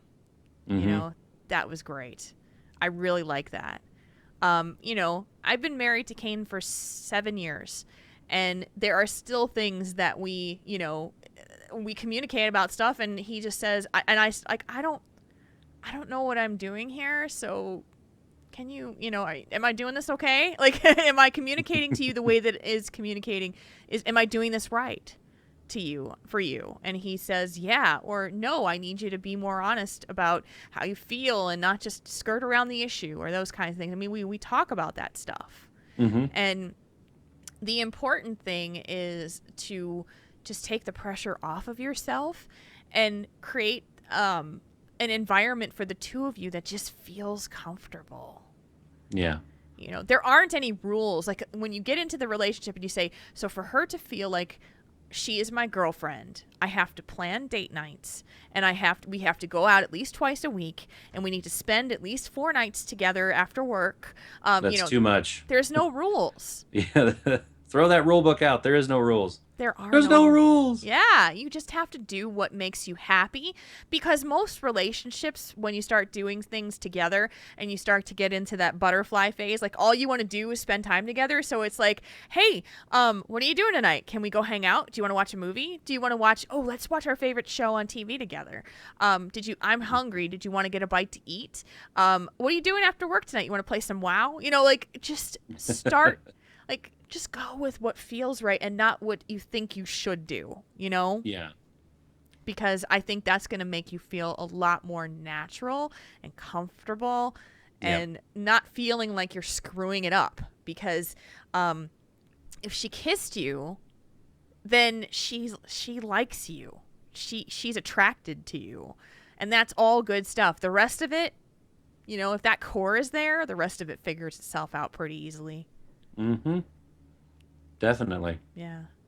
So it's and you know, the one thing I'll say too about her feeling insecure and not like, you know, just a piece of meat that most men have treated her like that in the past. A very delicate and caring approach is the best thing for you. Compliment her a lot, and she'll shoot them down. You know, your Yeah. hair looks really pretty today. That, you know, I love how cute you look today. You know, just be kind, and, you know, rub her back, you know, the Yeah. things that you can do and she'll probably just brush you off, but she'll know that you mean it, you know. Yeah. And it just, but the problem with someone who has always been treated, you know, if she's an attractive girl, which it sounds like she is, she's just used to men wanting to have her because of her looks, and compliment her on her intelligence. See, that's what I was going to say. I was And going to say, her- don't just compliment her beauty, compliment everything else about her too. Everything. Make priority of the other stuff. Also tell her she's beautiful too, because you should. But, you know, I mean, heck, go bowling. If she gets a strike, go bananas. If she gets a really awesome gutter ball, go bananas. Said that was the best gutter ball I've ever seen. You destroyed that. You know, kicked really, my ass. yeah. Let her win at bowling. You know, really do other stuff to complement the rest of her. Mm-hmm. You know, if she has like some kind of art or craft that she does, really pay attention to what she does or makes or creates, something that she does with her mind. Yeah. Really pay attention to that and really ask questions, especially if it's something that she does that you don't do. You know, like I don't know, if there's something cool she does, like she does stuff with Photoshop and you don't know how to do that or whatever. It's like, well, how do you do that? Oh wow, you know so much more than I do about this. It's awesome. Mm-hmm. You know, just really compliment her for all that she is. Yeah. Kane does this for me a lot. He'll just, out of the blue, just say to me, "Have I told you today how proud I am of you?" You know, That's a big one. That's a big one right there. you know, he'll just tell me out of the blue, like, you know, how proud he is of the stuff that I do for other people, or the work that I produce, or, you know, the things like that. And it's like, oh, that's so sweet. Like, thank you. And because it's not, you know, it's not like you're hot. It's just you're smart and you're accomplished, and I'm proud of the hard work that you do. And that means more to me than, you know, than anything. Just to know that he is proud of me. So he said, Tanker One just said she kicks my ass at board games and I've been playing for years. There Make you her go. feel like a champion, dude. Yeah, if she jumps up in the air, it's like, I smoked you. Yeah, you did, God, girl. It's like, man, you sure did. Wow. And then And I'm take an even trying to opportunity beat to you. call for a rematch as soon as possible. Uh-huh. Because then you get a Exactly. chance to play with her again. So, yeah. So those are the things that we would recommend, you know, to just make it a whole picture for her. It's not just her looks. It's not just her body. It's more than that. And that's how you make a woman feel that she's valued to you, that she is of value, and not just because you're attracted to her. So, it's like all emotional and stuff. Oh. I want this to work out for you so bad. It just sounds Mhm. like you've been down a rough road. And I've met Tanker One. He was actually there at the Ren Fair when we were there, and he hadn't known that the meetup was going on, and he saw me Oh, there. right. Yeah. And so he came up to me and said hi and got a hug. And yeah, I want the best for you, man. That's going to be an awesome thing. Keep working with this one, but take the time for yourself Yeah. too. Yeah, definitely take time. There's no rush. Mm-hmm. You know, just slow down, Slow as the down. Pandaren says. I mean, I completely understand. Like, you like this girl. You do not want to let this one get away. But I've seen it before with other people who have been like, you know, a good friend of mine who was dating someone and broke up with them. It was a long-term relationship, and it was a friend of hers that was like, I never thought there would be a chance for us, and I never asked you, but I love you. I want to date you. I want to be with you. And you know, it was just like, she was like, oh yay, and then it didn't work out because it was just so, you know, she hadn't thought about it. She hadn't actually really considered it to be something like that. But so that relationship didn't work out. And then there was another guy who was kind of sitting there and just took the time and was her friend, and it turned into a really good relationship for her. Mm-hmm. And she's super happy. So it can work. It just needs, it's not the, vroom, like, hey, Yeah. fresh meat. Now I'm thinking about the butcher and Heroes. Right? Fresh meat. Fresh meat. So Uh, very good. So Yeah. if you guys have your feedback for Tanker One, please do send that in to us. questions@taurenThinkTank.com. We will send that on to him if you've got anything that you have specifically that you'd like. This goes for everybody too, guys, by the way. If you have a story or some advice directly to a writer of this show and you really, really want to get that information to them, we will pass that along. We have done that many times. mm-hmm. We've had people who have contacted us and said, this letter broke my heart. I really want to be friends with this person. Could you just give them my email address and ask them if they want to talk to me? We've had that happen many times. So please do that if you'd like to. We'd be happy to pass it along as part of our service. That's what we do. That's what we do. All right. Speaking of what else we do, it is time. Tell us one thing, Tab. We read your submissions because reading your mind would just be creepy. It's time for Tell Us One Thing, and it's brought to you by The Iron Man Challenge. It's one of the most difficult challenges in World of Warcraft, folks. You level your character wearing only white or gray quality armor. Can't use potions, no elixirs, don't even think about heirlooms. Come on, you're silly. Most importantly, if you die, you die. You have to start all over at level 1. It's one of the most craziest challenges in World of Warcraft. I couldn't do it. I got to like level 8. Could not get past it. Thousands have tried, including me, and less than a dozen have succeeded in this ultimate test of endurance and skill in Warlords of Draenor. So, do you think you're up for the challenge? If you are, you can check out wowchallenges.com and sign up. You can also follow all of their fun at wowchallenges on Twitter. There you go. All right. Smooge2 on Twitter said, if garrisons are gone in Legion, how do we farm gold? Back to gathering/soloing old content? I figure so. I'm pretty sure they're going to put something else into play that we can work with. I mean, I know that with the no garrisons, we won't be easily gathering resources just sitting there in our mines and herb gardens, but I have a feeling there'll be something. I mean, they really turned the faucet on with the gold here in Warlords, and it's been a blessing because that's how I've gotten all my TCG mounts, is just earning gold like it's raining. So I think they'll keep it up because we do have the WoW token, we have all these other things, so I think we'll be able to. Of course, soling old content will help, and with the transmog revamp, there's going to be a surge for transmog stuff because people are going to want to get it and collect it now. Because before, you didn't have the opportunity to hold on to all that armor. Yeah. Because you only had a finite amount of bag space. But now, as I understand it, we'll be able to just kind of save it. Once we have it, it's kind of like in Diablo. You'll just have it in your repertoire and in your list. Kind of reminds me how they did it in Matrix Online, because you would get it and you would learn how to craft that piece of material and would go into your storage, and you could just make it if you have the materials or whatever and wear it. Yeah. So it's that kind of thing. So you're going to see a surge in the transmog market potentially. Yeah. When Warlords comes out, because people want to grab all the cool sets. So start soloing all those old raids for all those really popular old sets and hold on to them. If you've got extra bag space or if you got an alt you can send it to, go and do that. That'll be a good way to make some money at the beginning of Legion. And of course, the beginning of Legion, if you've got a gathering profession, do it, because all of the really race to realm first and world first guilds, they're going to need potions, they're going to need gear, they're going to need all this stuff.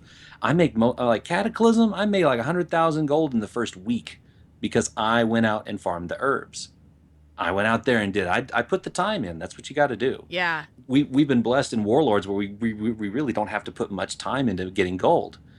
But in the next expansion, you may have to put some more time in. But I don't think it'll be as bad. It won't regress as far back to the Pandaria and Cataclysm levels of making gold. I don't think. I don't think we can really go back that far. It wouldn't work.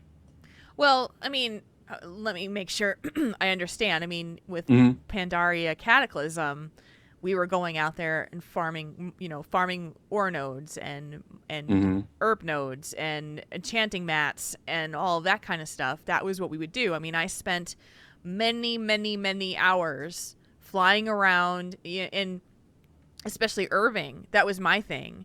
Going and picking a ton of herbs and getting all the mats that you needed to go and put them up on the auction house to sell it for Mhm. gold.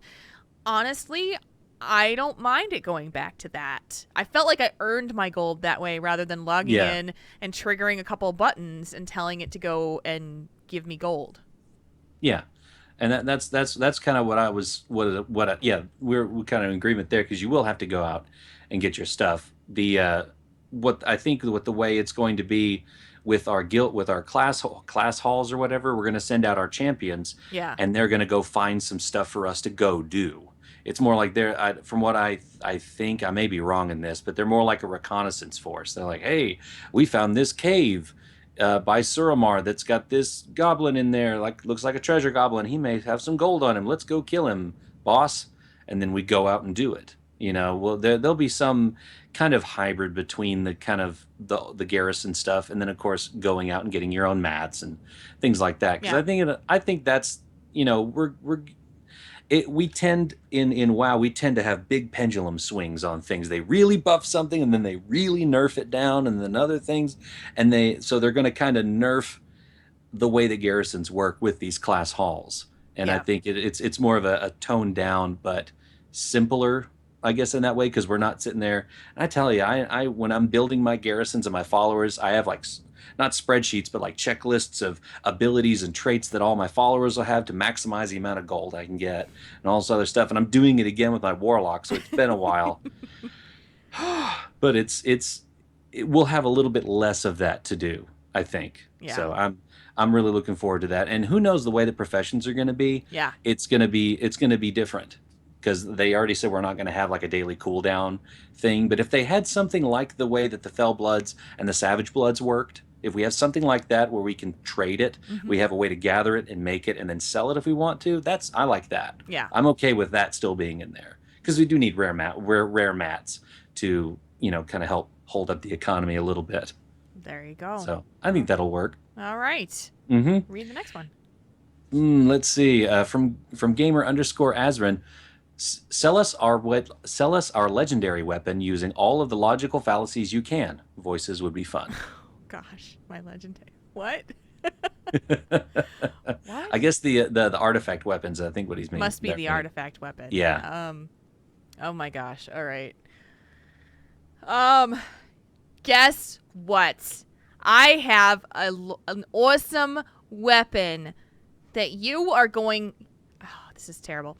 That you are going to go nuts over, because not only does it have a whole bunch of customizable pieces that you are going to have to figure out how to put together. I don't know what else to tell you because I haven't seen anything more. Don't listen to that lady over there. Step right up, folks. Step right up. Oh, I've got such a deal for you. Taken from the very possibly dead hands of Tyrion Fordring for you paladins over here. I have Ashbringer itself. This is a one-of-a-kind two-handed sword. Yes, sir, folks. We dug it off the beach in this possibly paladin's dead hand. Don't ask. We didn't do it ourselves. I hired a guy to do it. But anyway, this comes in several different flavors. We've got the PvP version. We've got the Mystic Raiding version. We've got the PvE version. We got the Pet Battle version. Yes, instead of a nice little circular thing on there, we've actually got, you can put a Battle Pet in there. If you want to send your pup in there to catch on fire, then yes, sir, you can. And also for our enhancement shamans, we have Doomhammer. Let me hear you say for Doomhammer. Yes, we got it. Wait a second. You're telling me that there's going to be a pet inside my weapon? I mean, what gives, yo? This is like the dumbest thing ever. No, because it isn't. If you want to put your syndicate in there, she can have all these flame abilities and just strike fear. What would strike fear in the hearts of your high elf enemies? Then seeing a giant paladin coming up with a sword above his head, and inside is a cat that is on fire. I've heard Cat on Fire is pretty cool. You make a good point.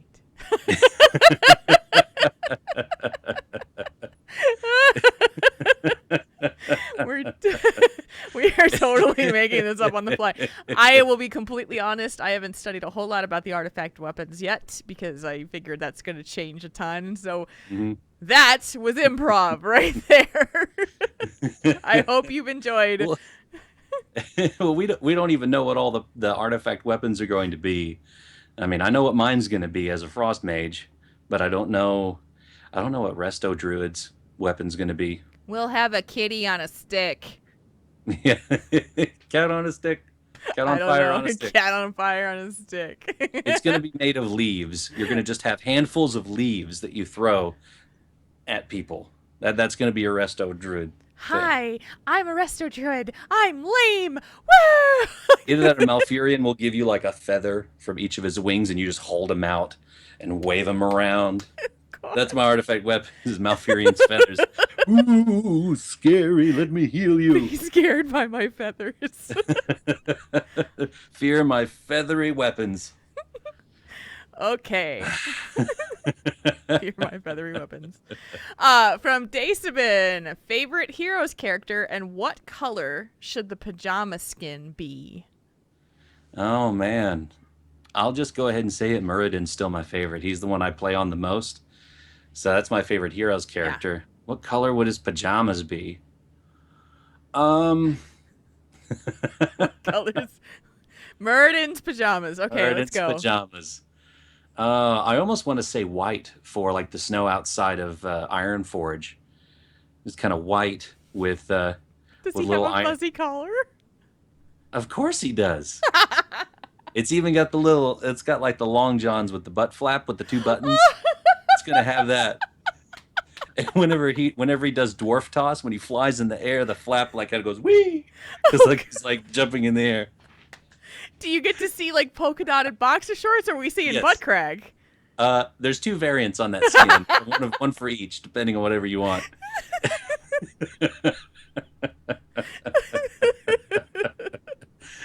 And instead of like the hammers, he's got two giant pillows that are all fluffy with different patterns on them. He just smashes people with the pillows. God. So I'm gonna go with Raynor right now. I mean Lily is my favorite, but it's not gonna be as funny as the Raynor pajama skin that I'm gonna make up right now. So I'm gonna go with Raynor. And as you know, Jim Raynor has the big, huge blue armor on him that's completely covering him from head to toe. So instead of it being this big blue armor, he is going to be covered. He's going to be wearing the pink bunny suit from A Christmas Story. With pink bunny slippers. Does it come with the ears too? Yes, he has the ears, and his gun is the Red Ryder BB gun that from is the Christmas. Fantastic! Oh, that's so good. With the compass in the sight and this thing that tells time. So, and he'll be wearing a pair of glasses with one broken lens. And on his back it'll say, "You'll shoot your eye out." And his ultimate, instead of the battle cruiser shadow coming up, it'll be the leg lamp, like the shadow of the leg lamp. I love it. It'll just drop little leg lamps down. I love it. Oh, that is awesome. You just made it 10 times better. The Hyperion is now dropping leg lamps. Yes, exactly. Wow. That is the best. Oh. I love it. I love it. I love it. That is good. I like that. Thank I like you. that idea.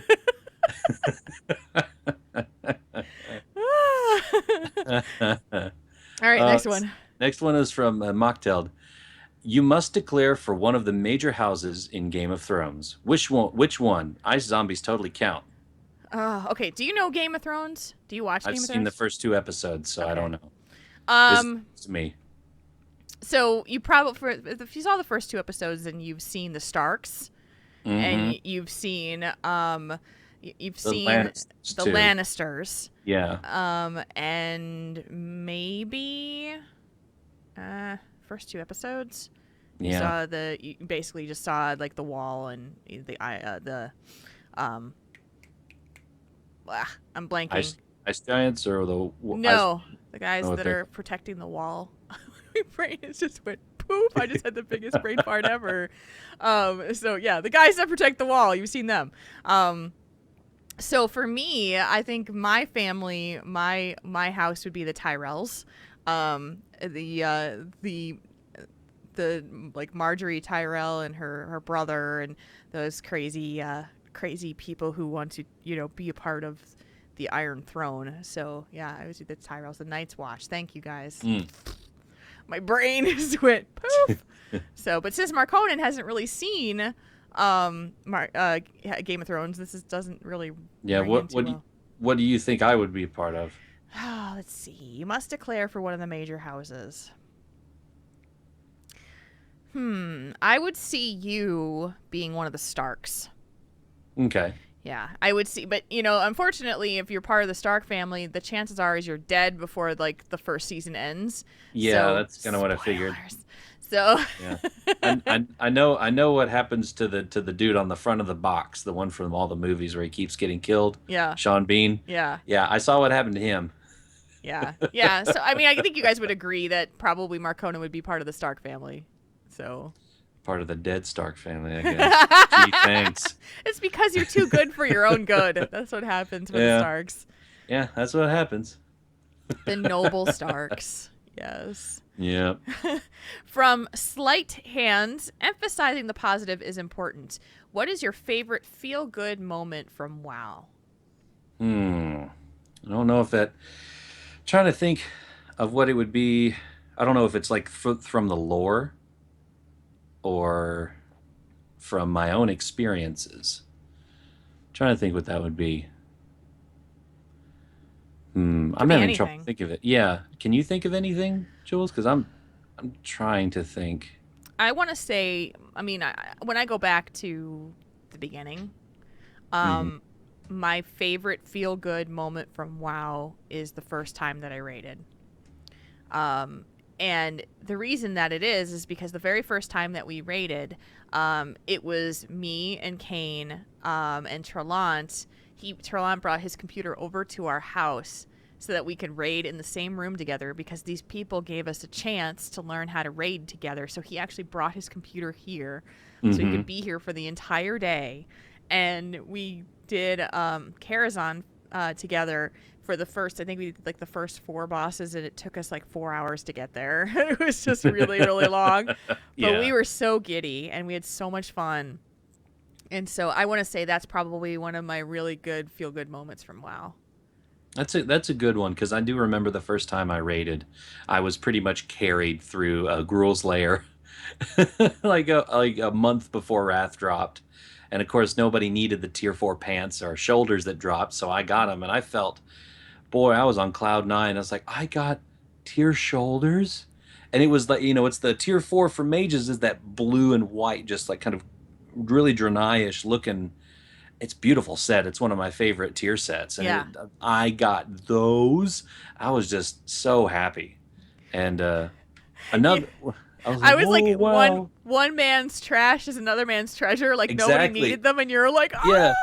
Yeah, because I remember asking my guild, my raid leader for, and he was like, yeah, go ahead and take them, Marcon. I was like, really? He's like, yeah, nobody needs them. You can have them. He's like, all nonchalant. I was like, oh my gosh, I got the tier shoulders and pants off. It's so fun. It was that, and also one of the, well, it's not really a feel-good moment, I guess, in the game, but the first time I watched the Mists of Pandaria trailer, the cinematic rather. Oh, that gosh. I was grinning ear to ear. I still watch that. I still love that cinematic. It's one of the best ones. Yeah. Just so fun and light and kind of goofy, and just, it was a nice breather from all the war in Warcraft. We get just goofy antics and a really, really awesome race of people, in the Pandaren. I was just like, I love this. I want to play. I was very, very jazzed up and energized for it. I was at work when they revealed that, so I had to watch it at work. And I was like, I can't play because I'm at work. I know. I was in the middle of a work lunch at the time, and I had both Kane and Rem texting me at the same time. The two of them seeing this because they were both home, and they were just like, we were all freaking out. And I'm in the middle of this lunch going, oh my god, pandas! Sorry, what were you saying? Oh yes, the last quarter's reports were under budget. Yes, we did really well with that. Yes. Yeah, that was Yeah, you gotta love that. pretty funny. Let's see, dude. What's the? Yeah, mine's next, right? Yep. Yeah, from Midnight. If you could choose any 3 of the current possible Blizz heroes' abilities for a single character, which would you choose? Oh gosh. That's a tough question because there's How does she mean? she basically means that you can take any 3 combinations, like any To 3. use on my character. Yeah, so I you could see. be Muradin, but you could take like the sniper rifle from Raynor and the teleport from Brightwing, or you could take any of those possible ones and take that for your character. So what combination would you do? I would want to heal. Like I love Lily's little potion that she throws for healing. Yes. And I want that on every character because not all the characters have, and because I'm such a healer, like I want to be able to help my teammates when they're getting killed, and it's like I don't have a heal, I don't have anything. I have, most of the time if I'm not on Lily, then sorry. Uther, man, Uther is horrible for this because he has the longest cooldown on his heal ever. So the only thing you get is this ability to stun things and hope that it stuns them enough so that people turn around and go rawr. So I'd like a heal, a stun, and a snipe. I want all 3 of them. Yeah, so you'd be Jim Raynor throwing out Healy bottles and stunning people. Yeah, I want the Healy bottle from Lily, the stun from Uther, and the snipe from Raynor. Okay. Yep. Now I haven't played a whole lot of characters, so I'm not sure. But gosh, what would I want? I would want the stun from Muradin because I'm getting good at using the stun when I need to.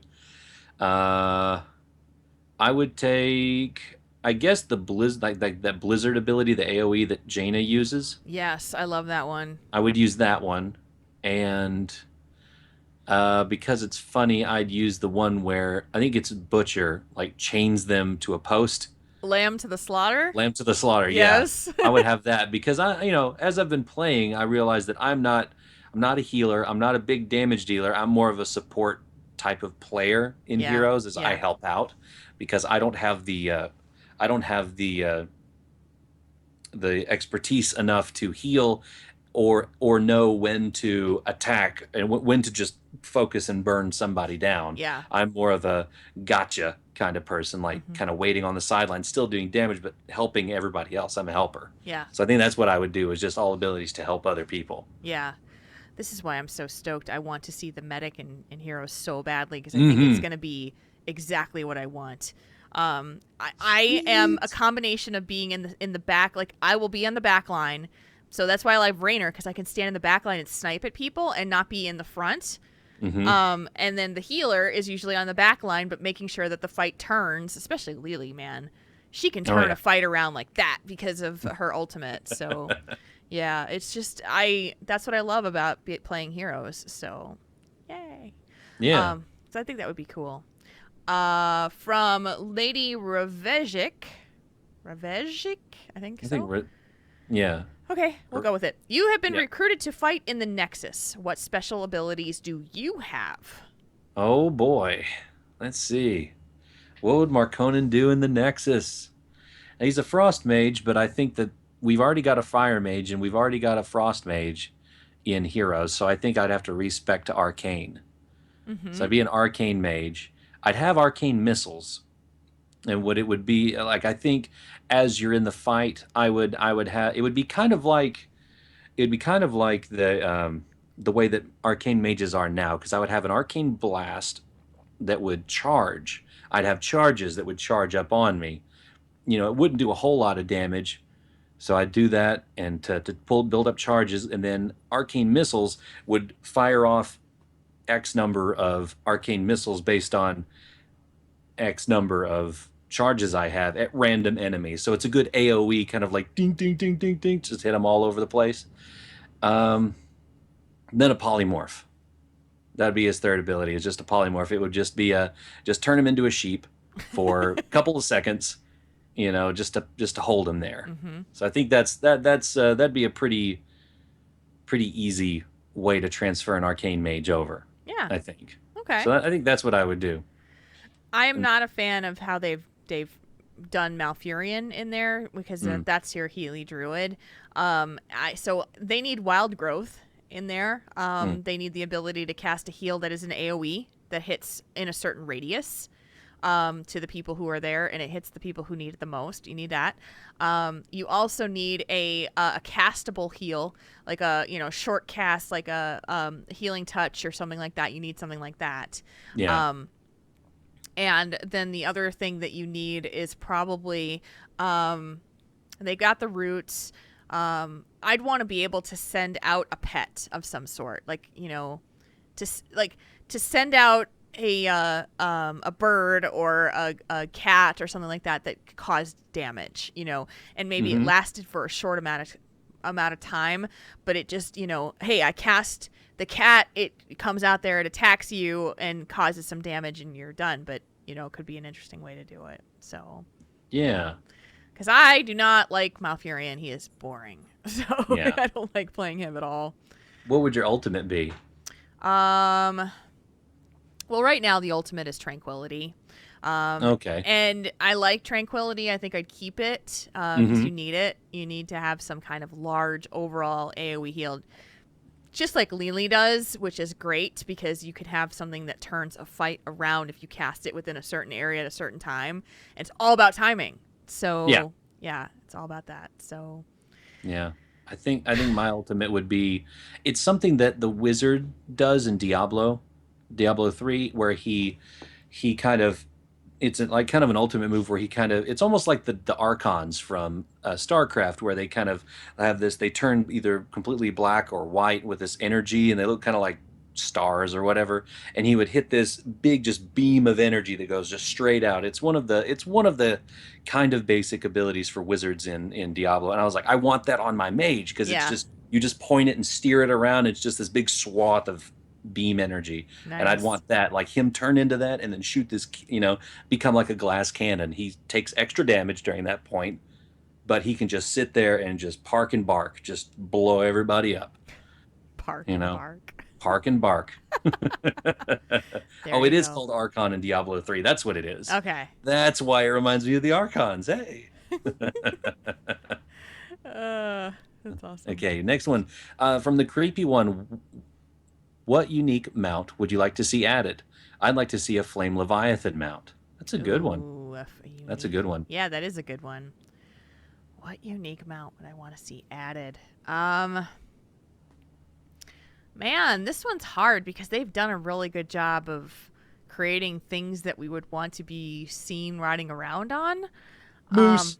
Moose. Yeah, there's going to be a moose. So you'll be quite pleased by that. I feel like we need giraffe mounts. Yeah. That could work. You'll never get into any doorway ever. That's exactly what I was about to say. You will never get into any doorway ever because, half the time if you're on an elephant or something like that, you get stuck in the doorway anyway. So most of us are used to it. So, hey, giraffe mount. Yep. I see Chief Vol'jin said spider mounts, and I know we've got the scorpion mounts. So, yeah, the spiders would be cool. I think, oh gosh, I just thought of it. Oh, Atramedes from Black. Yeah, him as a mount. I want him as a mount. Yes. The blind dragon would want him.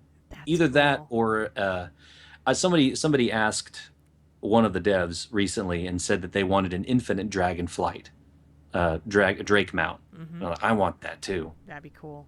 I definitely want that. There's a lot of drakes out there, though.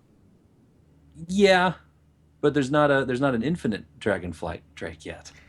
But he said, oh yeah, that would be cool. Just need a good reason to do it. And I was like, well, we were just in a time travel kind of sort of expansion, so They can maybe make, next time. They need to make a luck dragon. Falcor. Yes. Well, they had a white cloud serpent in Pandaria, but it was one of the PvP mounts, so you had to be in the top 0.5% during that season to get a white Cloud Serpent. Yeah. And Draven Dresden in the chat room said, let the blind dragon fly out in the open. If you have the Emerald Drake's eyes are closed because, they're in the Emerald Dream. So they do fly around with the eyes closed. And finally, Draven Dresden said, inspired by episode 159's discussion topic, do you believe that there is really one person for everyone? Hitting us with the more profound one at the end. Yeah. Personally, no. I don't think so. So you don't believe that there's just like you're meant to be with. There's only one person in the world that you're meant to be with, and that one person is supposed to be your soulmate. No. Okay. I believe in more of a, because that kind of opens up to a whole discussion of free will. Yeah. And then you get into all this deep philosophical tangents that I could go on for a while. I think that it's more of multiples, like different ones. In my life, I can see, and I know people where things didn't work out, but I know that we would have, I know that it would have, if the timing had just gotten right, if I just thought to say something, or they had thought to say something at that one point in time. It's kind of a butterfly effect thing. Like, I think that it would have worked in that place and time if things were different. It would have worked, and things would have been awesome. And if you think about, and if you believe in the multiverse, then yes, it has happened. But, as far as like cold, hard calculations and numbers, not everybody has somebody. And, it's kind of sad in that regard. But just the way that I think that I think that there's different levels of soulmates. There's friends that I have that I'm extremely close to, and there could have been something there at one point in time, but it's like a deeper friendship where like we're kind of like I don't know what the word is, but just kindred spirits. That's the word. Yeah. That kind of thing. Because I have friends that are they're, I'm not with them or anything like that, but I have such a deep understanding and friendship that whenever you see each other or talk to each other, it's like you're almost looking in the mirror. You're looking at the other part, like another part of you. You're that close with that person. Yeah. And so that's kind of how I do. I don't think it's just, yep, that's it, that's all you get, because then that leads you into there's other things that could happen. Like, well, if this is the one for me, it's okay if they treat me badly or beat me, because I won't have another one because he's my soulmate or she's my soulmate, Right. And that kind of opens you up to that, which is a whole other bag of cats. So that's about all I have to say about that. Bag of cats. Yeah, I actually, I agree with you. I don't feel like there is only one person in the world that you are supposed to be with, and but I do believe that that your life's journey is somewhat meant to happen in certain sequences, because the reason I say that is because, like, I grew up in New Jersey. I went to school in Pennsylvania. Eventually, I moved here to the Midwest, and that was with my ex. And I moved up to where I live now in Wisconsin. And if I hadn't done all of that, then I would never have met Kane, because we worked together, and I would have never followed that path to, and when we split up, I didn't want to go back to New Jersey because I was happy where I was comfortable, and that is what led me to the opportunity to be married to who I am now. And so I kind of feel like our life has a series of events that are going to take us on a certain path. Oh, and yeah. we have the choice of who we decide to, spend our life with, or who we don't. Excuse me, hiccuping. But I think that there are lessons in your life that you need to learn in your lifespan, and there are people that will be put in your path in order to teach you that. And some of that is friendships, and they won't be there forever, and some of them will be, and everybody's got a different path that they've got to take in order to move on to wherever it is we go after this. So Yep. Yeah. And I have a lot more heavily deep-seated beliefs, but I don't want to get into a lot of that because it can contradict to a lot of people's other ideas. So Yeah, you and me both, sister. yes. So, I would talk about stuff like that if anybody wanted to talk about it privately. Like you guys already know I'm pretty spiritual. So there's certain things that I espouse, but so there we go. There you go. And that's Tell Us One Thing. You guys can be a part of that too and send us a question at questions at TaurenThinkTank.com. Questions at TaurenThinkTank.com. .com. There's no email address for Tell Us One Thing. There is a Tell Us One Thing Thursdays, though. You can find us on Twitter and see the post and respond to it. You can send it on your own. You can go on Facebook and you can reply to the thread. Whatever you want to do, that's how you do it. Mm-hmm. There you go. That's how we do it. Let's do some feedback, shall we? Let's do it. Okay. Ladies and gentlemen, we now bring you... Wow, that's a lot of feedback. We've got an update to start Yes. out. We have one from Gossie. She had written us about friendships and how some people are easily capable of jumping right into a friendship while others are less likely and less comfortable with said jumping into friendship. And so she gave us an update that says, just letting you know that I'm working on talking with that friend that I wrote about.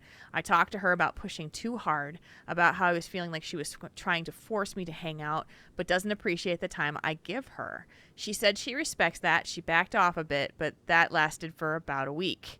I've been helping this person for her wedding. She's been asking me to do alterations, and I've been dedicating a lot of my spare time towards this and then seeing her for fittings. Then she told me I don't make enough time for her. I told her I felt that was very insulting because I've not been hanging out with others and doing other things like my own podcast to try to get her stuff done. She said sorry, she appreciates me, but she didn't think it would take me this long. I feel used, and she said she doesn't want me to feel that way, but her words and actions don't seem to match. It's frustrating, but I'm trying to work through it. From Gossie. Bridezilla. That may be why her words and actions aren't matching up, because her words are how she kind of feels, but her actions are this. I mean, weddings are very stressful. Probably for the most for the bride, because they want it all to be perfect. They want it done. They want it done right. It's got to be done right. It's got to be the way I want it, or no way. Yeah. So it may not be her. It may be her in the situation, because weddings are a big deal. There's a part of this that's missing out of there, so we can only really go by what's been written, but there's a part of me that's suspecting that this friend is using Gossie for what she can get out of her. Yeah. That there's this feeling of, you are valuable to me because of what you can provide to me. And so the way that I show you that you're valuable to me is that I tell you we need to spend time together and be friends. And because there are some people that will be manipulative in that way. Yeah. To say, hey, I'll give you my time, but I need you to do a lot of this stuff for me, okay? Yeah. I don't know. What have you done for me lately? I don't know, but I don't like the sound of it. No. You want to read the first feedback letter, please? I sure can, if I can stop clearing my throat. Coughing. Let's see here. I recently got a job transcribing audio at rev.com. This got me to thinking that something that could be a part of the Patreon-sponsored searchable database of all the episodes is if each episode in the database were accompanied by a full transcription of the episode. That way people could look for keywords in the text to find the exact part of an episode that they're looking for. Just spitballing here. Love the show and keep up the good work. /moo from Rita. So I thought about this and the thought of trying to get 160 episodes that are about 2 hours long a piece. Yeah. Transcribed word for word. That would probably take a way more time than anybody would be willing to give us. And way more time than you and I would ever have. Yeah, it would take a lot. That's why we think for the database that maybe the keywords are better, because, a lot of people will listen to a podcast on the road or while they're at work, And so if they know what episode that keyword they're looking for is in, then they can, oh, that's only 2 hours long or an hour and a half or whatever. I can listen to it. And so you get the full experience. That way you're not picking and choosing parts of episodes. You're getting the full experience, Mm-hmm. you know, Yeah. instead of just those little tidbits. Because, if we'd want it, if we'd wanted it cut up into different segments, kind of like that, it's like, this is what we did for Tell Us One Thing in a different audio file. This is our discussion for this episode. Yeah. That would make it easier for people to listen, but then we'd have a ton of extra work. And the whole show is kind of its own self-contained thing. So I do understand, and it is a cool idea. It's just we don't have an army of people that we can pay. We can pay, no money to do this, because we're already getting a whole lot of awesome people donating their time to help us with the database. Just So to I think- summarize. just to summarize it, yeah, and that's Yeah. them just listening to the episode. And I think that'll be enough for now. But it is a cool idea, and Mm-hmm. I appreciate the idea. Awesome, honestly, Yeah, it is and a cool idea. I mean, what we're also thinking about is just, this is an ongoing effort too. As we continue to produce more content, then it doesn't stop. The work doesn't stop. It needs to, all the work previous to us goes back to that point, and then that work for transcribing a 2-hour episode would have to happen every single week, and it's just not realistic to think of Yeah. somebody, and I don't have the inclination to transcribe my entire show. I have way too many other things that have to be done or that I want to do other than transcription. And just in honesty, I don't know how many people would actually need or want that. Well, how much time and effort would it take for how much time and effort people would actually spend looking for it or reading Yeah. through it, that kind of thing. So Yeah, I don't know that the payoff is worth the investment. yeah, exactly. That's what you got to look for, especially when you're looking at business types propositions. I appreciate the suggestion. Yeah, the database was a absolutely. lot. Yeah, the database itself was more doable because it's even though it's an ongoing effort, it's a lot less time consuming to summarize an episode as you're listening to it than it is to transcribe the entire word for word. So, Yeah, ay. but it is cool. It is a cool idea. Yeah, We- the thought of all that work makes Yeah. me want to cry, though. That's like a lot of stuff to do. Yep. From Ryan Murphy on Twitter, I subscribe to several new podcasts after Newtacular, but my favorite has to be Tauren Think Tank. Great show, Jules and Marconin. Thanks, man. It was really cool. It was really cool getting to hang out with you as well, and because like I honestly hadn't seen your show, but I've been watching it now, and I like your stuff too. So it was awesome, and thank you so much for the compliment. I love Ryan. If you I really like it. If you don't know Ryan Murphy, he does a couple of different shows. He does The Gamers Inn with Jocelyn Moffat. He does a bunch of YouTube things on different gaming that he does. And he also does Sleeping with the Elephant with Paul Swickard.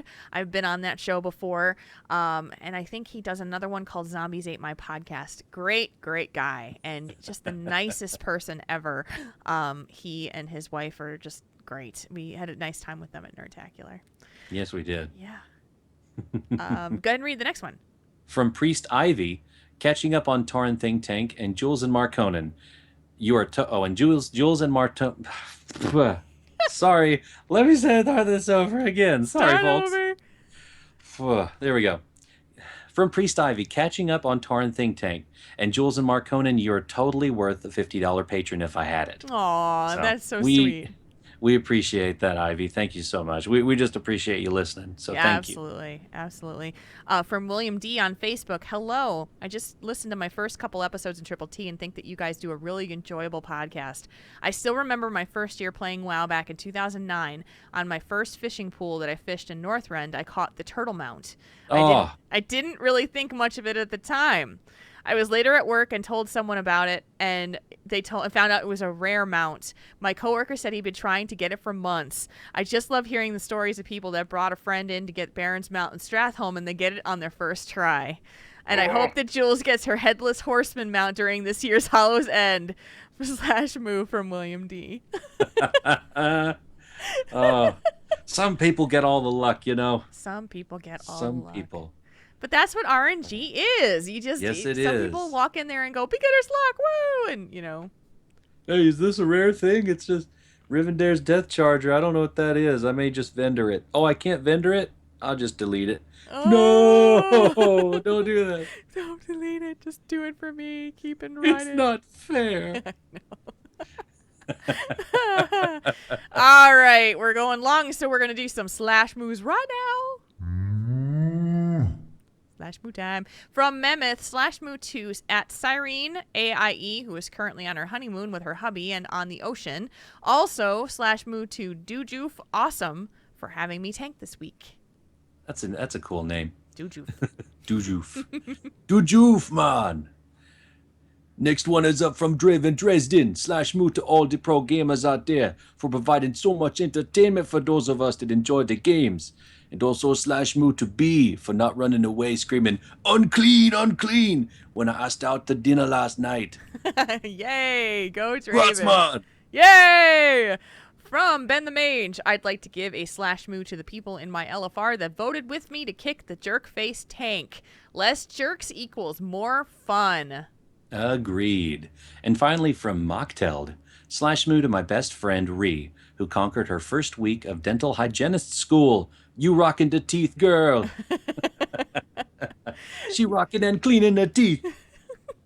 Your troll voice is on point tonight, man. Many thanks, Jules. You're welcome. If you want to send us your slash moves for people that you deem to be awesome and want them to know it from this show, you can do so by sending it to questions@tauren.thinktank.com. Also, same day. We can do it on our day of the show, Sunday nights. You can send it to us at Tauren Think Tank is awesome. So, yes. Let's see what else. Our show is on iTunes, on Stitcher Radio. You can find us on our website, taurenThinkTank.com, and you can find every podcast that we've ever made and every YouTube video that we've ever posted right on that website. There is a link to the Twitch chat. It's all there. Go find it. So It's a one-stop shop. It's a one-stop shop for you if you like to go online on your computer and watch these things. So there you go. Mark Honan, what's shaking? Jules. What's shaking this week? What's going on? Anything you need to talk about? Because we're like at the show's end. Yeah, what's shaking, bacon? What is shaking? Trying to think. Not a whole lot this week. I don't think there's really anything going on for me. I know we'll probably do a little bit of Triple T gaming later on this week, and yeah, just working. I'm working on the from the Well Played Party part of the Kickstarter rewards was doing ringtones and messages and notifications for your electronic device. Yes. So that's something that I'm working on now. Like, you got the call, Commander, or you better pick up the phone, man. It's your wife. Or something like that, you know.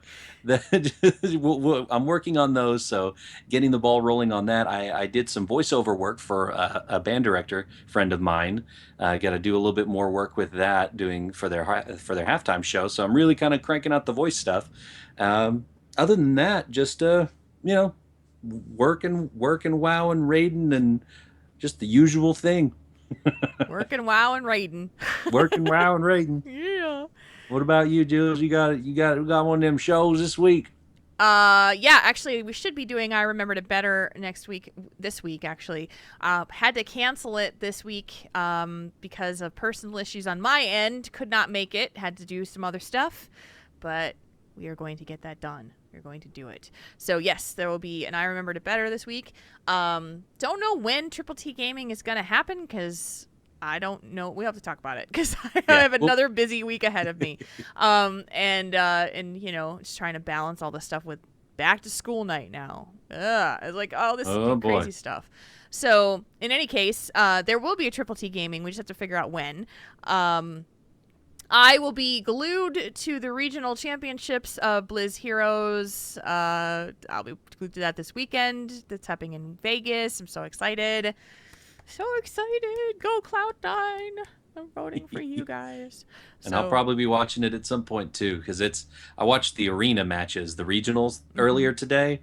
It was exciting. Yeah. Had it going on, and I forgot somebody told me RLA, one of our raid team members, said that she was watching it, listening to it too, and she's like, it's like I'm watching a sports game or like a sports cast. I was like, it's exactly like watching a sports cast. That's exactly what these guys are. Arena casting is impressive stuff. Ooh. Lightning fast. They Lightning were fast. spouting off things. Like I wasn't even thinking that fast. I was like, I just see the health bar going down. The dude does the thing and he goes to the place, and then these dudes do that, and then this guy did the thing, Yes. and now he's dead. So the match is over. Heroes casting has a little bit of that during team fights, but the team fights are spread out. So you'll have this whole kind of like, and then it'll spread out, and you'll just kind of slowly transition back out. And I was watching some of those arena matches yesterday, going, holy crap! Like it just the knowledge base was just blew my mind. So. It's crazy. Yeah, and just a side note too. I just wanted to, if you're a Heroes fan and you like watching competitive gaming, go out to Twitch and look for anybody who's streaming something called SEL. They're actually doing now the pros are doing their own competitive league called the Storm Elite League. They have their own ladder. They have their own group of people that they're creating to compete with each other so that they don't get stuck in some of the bad matchmaking that happens right now in Heroes. And if you want to hear what the pros sound like when they shot call to each other, it's amazing. Like I'm riveted every time I watch an SEL matchup. So go check it out if you're interested in Heroes, because I love competitive Heroes right now. I'm totally into it. It's totally my thing. So yeah. Never thought I would be this much into esports, but I am hooked. I'm going to be, anytime you want to find me at BlizzCon, you'll probably find me at the Hero stage. That's probably going to happen. Where's Jules? She's watching Heroes again. So the Hero stage. Someone should send her some food. I don't think she's moved. I know. Check her pulse. Make sure she's still breathing. Did she get something to eat today? All right. So that is the show. It is time to bring it to a close. So we will do that right now. Tauren Think Tank is a proud member of the Signals Media All-Star Network. Find out more about the other great shows in the network by going to signalsmedia.com. Our voiceovers are done by the two Uber mages, Arcane and myself, Marconin. You can find us outside of the show on our website, taurenThinkTank.com, which has all of our podcasts and information on how to get in touch with us. And thank you. I'm just totally spacing out. Thank you to all who support our show via Patreon. We have the new database coming with all of our questions and discussion topics because of you guys. If you would like to help out Triple T, you can do so at patreon.com/TaurenThinkTank. You can like us on Facebook at facebook.com/TaurenThinkTank. You can also find us on Twitter for the show at Tauren Think Tank. And you can also find Jules at JulesRPG and myself at Marconin Wow. You can also chat with us on our forums, so if you want to give the board some love, you can find those at forums.signalsmedia.com. Thank you, everyone. Thank you, chat room, for being with us tonight, hanging out every Sunday night at 8 o'clock Central Daylight Time. You can find the video stream at twitch.tv/TaurenThinkTank and our mobile audio stream through Alpha Geek Radio through tunein.alphageekradio.com. We love having you guys here with us every time you are here, so please come hang out with us. We love our live chat room. Yes, we do. You guys are the best. You guys are the best. The chat was flying by so fast, especially during the discussion topic. I barely saw about half of what they were saying. Amazing me people. So good to each other. I can't say enough about them. So please come check us out. Marconin. Jules. Thank you for another great show. And thank you for another great show. We'll be back next week with another great show for you guys, for myself, for Marconin, for Arcane, for our entire chat room. Until next time. /moo, everybody. /moo.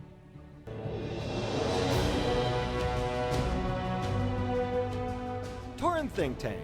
We make your problems less bad.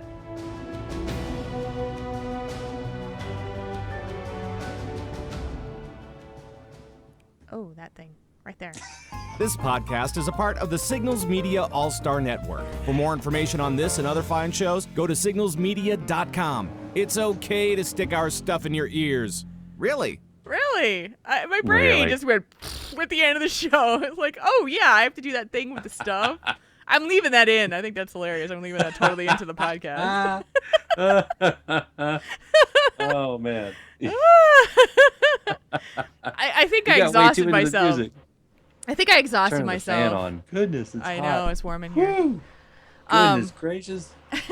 I did. I think I exhausted myself today. So that was probably it. Yeah. Ooh, goodness gracious. Yeah, sure is a hot summer. Ooh, Henry and Lita got along better today. That's awesome. She's gonna give her some time, and if she's starting to not try to kill him, then you're good. All right, titles. What's going on? Her kitten and her kitty. Introducing her Oh, okay. kitten with her kitty. It's just been a little bit of a rough patch. Let's see. Aggressively hot, Tauren relationship check, piece of ass.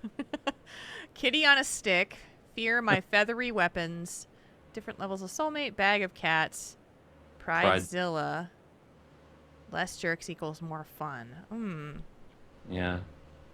I like the less jerks equals more fun. And the Yeah, Pridezilla I actually can't said use the special Bridezilla. character or else it'll mess Yeah. things up. You could just write out equals, maybe. Did you say Pridezilla or No, I said- Bridezilla? I said Bridezilla, Yeah, I was like, where did Pridezilla come from? I can do less Because jerks the equals... troll ears are much bigger. He misunderstood me. I like bag of cats. Yeah. Let's do fear my feathery weapons as a subtitle. Yeah, I think so too. I think that'll work. Okay. Thanks, Chief. You heard Bridezilla. My B's and P's are a little too close together, folks. I apologize. Oh, Chief Bolton, man. You may be a troll, but you're a good guy. Oh! What did I do there? Oh, jeez.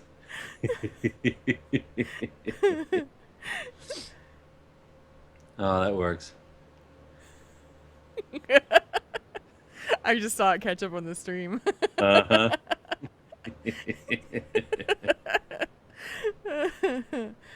Oh, snap. oh, snap. Oh, dudes. It's warm. It is very warm. Yeah, and it's not that it's just warm in this room. I've got the lights and the 2 computers and all that stuff. It just gets warm in here. Yeah, same here. Garrus the never doors. came back to his spot, man. I don't know what happened. He must be downstairs with Kane. Yeah. He must be downstairs with his daddy, hanging about. That kitty, man. We clipped their claws this week, which is always a. It's like there's death and destruction in our house when we clip their claws because it's just like. Let's see if the cats want in real quick. Do they want to come in? Maybe. We'll see. We'll see if they want to come into the house, yo. He's not by you, huh? Maybe he's on our bed. He sometimes sleeps on the bed too. Oh, I know. It's been so nice to have the nicer weather now and the cooler weather and having the windows open, and it's just nice. I'm happy. I'm happy. I like it. It's good. Oh, chat room, you guys rocked it tonight. Like I said, I could barely see about half of what you were saying. Oh, look, there's a kitty in Marconan's arms. It's Pixie.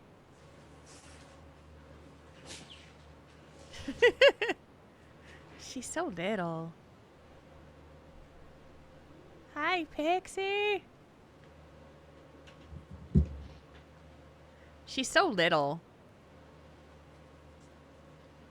Yeah, she is. Such a little girl. Hey, Pixie. She comes in. You brought her in. I'm like, oh, look, it's Pixie. And then she's this little tiny thing in your arms. Yep. Little She's girl. still a little kitty. Hey, sweetheart. How old is she? Goodness. 8 or 9? She's been around for a little while. Yeah. Is Reese older? Mm-hmm. By about a year or 2. Yeah. Yeah, she's a little older. Actually, Reese is almost 12. Yeah, that would make sense.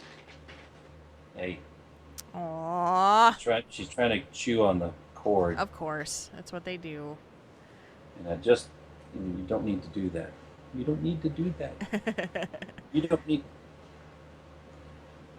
I kind of woke her up. So 'cause I she's walked like, by. I don't know what to do now. You woke me up, Dad. Just woke me up. I'm gonna be a jerk. Yeah, I get Sweet pea. Spike has decided that he wants to lay on my desk downstairs while I'm doing stuff and claw at my hand as I'm moving the mouse around. So he got me good. He clipped the pad of my finger. Mm. He rolled over. I was rubbing his belly because he wanted a belly rub. And you know what a belly rub is. It's just an invitation to drag you into the trap. Uh-huh. So you But start to they're rub so the belly, fluffy. and you rub the belly, and all of a sudden it's, and I'm like, oh, They come wrap around. on. Come on with the belly bite. No. Pumpkin spice everything. I actually, hang on. Let me get it. I have, don't this like is my pumpkin pumpkins. candle. Mm. You can see it here. Yep. Oh yeah, Yankee Candle Company. Oh, yeah. Oh, I should open this up. It actually smells really good. My pumpkin Yeah. pie candle. I like the smell of it, but I don't like to eat it. I don't like anything pumpkin flavored. Or do you know that the Oh, I love pumpkin pie. this year Starbucks is finally putting real pumpkin into their pumpkin spice lattes. It's all been artificial flavoring Okay. every year, so they're finally actually putting the real deal in. So does that mean it's like goopy? No, they're just actually using real ingredients whenever they get the flavors, because they've been just using, concoctions of chemicals that activate the receptors on your tongue that make you think it tastes like pineapple. Gotcha. Or not pineapple, pumpkin. I like pineapples. I don't like pumpkin. This is my pineapple latte. Oh, there was the Ew. place. Yeah, the place that I ate at, they actually had a pineapple cider, and I almost got it, but with the one that I got being so huge, Yeah. I didn't want to buy another one. See, now pineapple cider might be good. It'd be a little kind of cloyingly sweet, but I don't know. love sweet. Have some pineapple latte. That would suck. I know. 20's like herk. Yeah, I would totally herk that up. I forgot to mention this on the show, and I think I said it on Twitter. I've been drinking coffee for a couple years now, and I usually have some creamer in it because I can't drink black coffee. It's too bitter for me. Mm-hmm. And the Fit for BlizzCon thing, I'm down 10 pounds. Yes. Yes. And I can't drink an entire cup of coffee anymore. Mm. Because it's too sweet. Like I can drink a cup, like maybe half of it. And then my body goes, nope, nope, nope, nope, nope, nope, nope. Do not drink anymore. I don't want this. It tastes gross. It's like, so that sugar thing is real. Like I'm not craving sugar. It's weird. Yeah, I drank a Mellow Yellow the other day, and I couldn't finish it either, just a 20 ounce. And usually those are easy for me to finish. And I just didn't drink all of it. I drank like half of it, and I was like, I really don't want this. Good I want for the rest you. of it. Good for you. Now she's just licking my hand, That's because you're there, Dad. biting my thumb. I love you too. With her tail in the way. Hi, Tail. Try cold brewing. Yeah. I mean, I'm lazy. Zytam. I just like, I mean, at work, it's a Keurig machine that I just pop the little pot in and start the coffee, and yeah.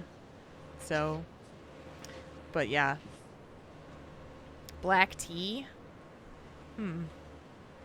We'll have to see. It's just mainly it's for me. It's the kind of the tradition, and I've been literally drinking half of it, and then I don't want the rest of it. So, yeah. Even when I was totally sleep deprived and tired and all that stuff this week, I couldn't even drink my coffee, and that made me sad because I'm like, I'm really tired. And this was trade show week, which means that I had 6 full-sized suitcases full of frames that needed to be completely torn apart and reorganized. 6 of those with 18 trays in each one containing 16 glasses in each tray. So 18 trays, 16 glasses in each tray, and doing that 6 times. That is exhausting. I hate it. It's like the worst job, and I have to do it twice a year, and it sucks. And they give it to me to do every year, and it's like, can you do this the best? And you're the most organized, and la la la la. Ugh. So anyway, I'm done bitching. That's 1,728 pairs of glasses. It's a lot. That's a lot. 1,700 of them. Goodness. Yeah, it's a lot. Whew. It's a lot of glasses. Yeah. Yeah. I hate it. I hate it. I hate it. There's just I should take a picture of what it looks like when I take it all apart, put it back together. It looks like a bomb went off because it's just like there's just stuff everywhere, and it's like, yeah, I know. So, all right, dude. I should probably get going and start editing the show just so I can get it up before everybody goes to work tomorrow and everybody wants to listen to it tomorrow because that is the tradition. Yep. Tradition. So you guys rocked it tonight. Yep. You gave me some good perspectives of the things I could read because it was going by so fast. I really did appreciate your perspectives. I'll have to think about this discussion topic some. Kind of stuck on this one still. I don't know what to do. Yeah, it's a rough situation. It's a rough thing to kind of think through. I know. All right, you guys. We love you. Have a fantastic week. We will be back on Sunday night, and we've got some really good questions pending for the next couple of weeks. But we can always use more. So if you guys needed to send in a question, it doesn't take that long to get around to it because we're doing 2 a week. So yes, we love you guys. Yes, we'll see you in 7 days. And before that, for Triple T Gaming, whenever we figure out what we're going to do. So. Yeah, we'll figure out. Watch the tweeters. Watch We'll figure out tweeters and the something. Facebooks, okay? Yep, we'll figure out something. Bye, guys! We love See ya. you! Bye. Bye.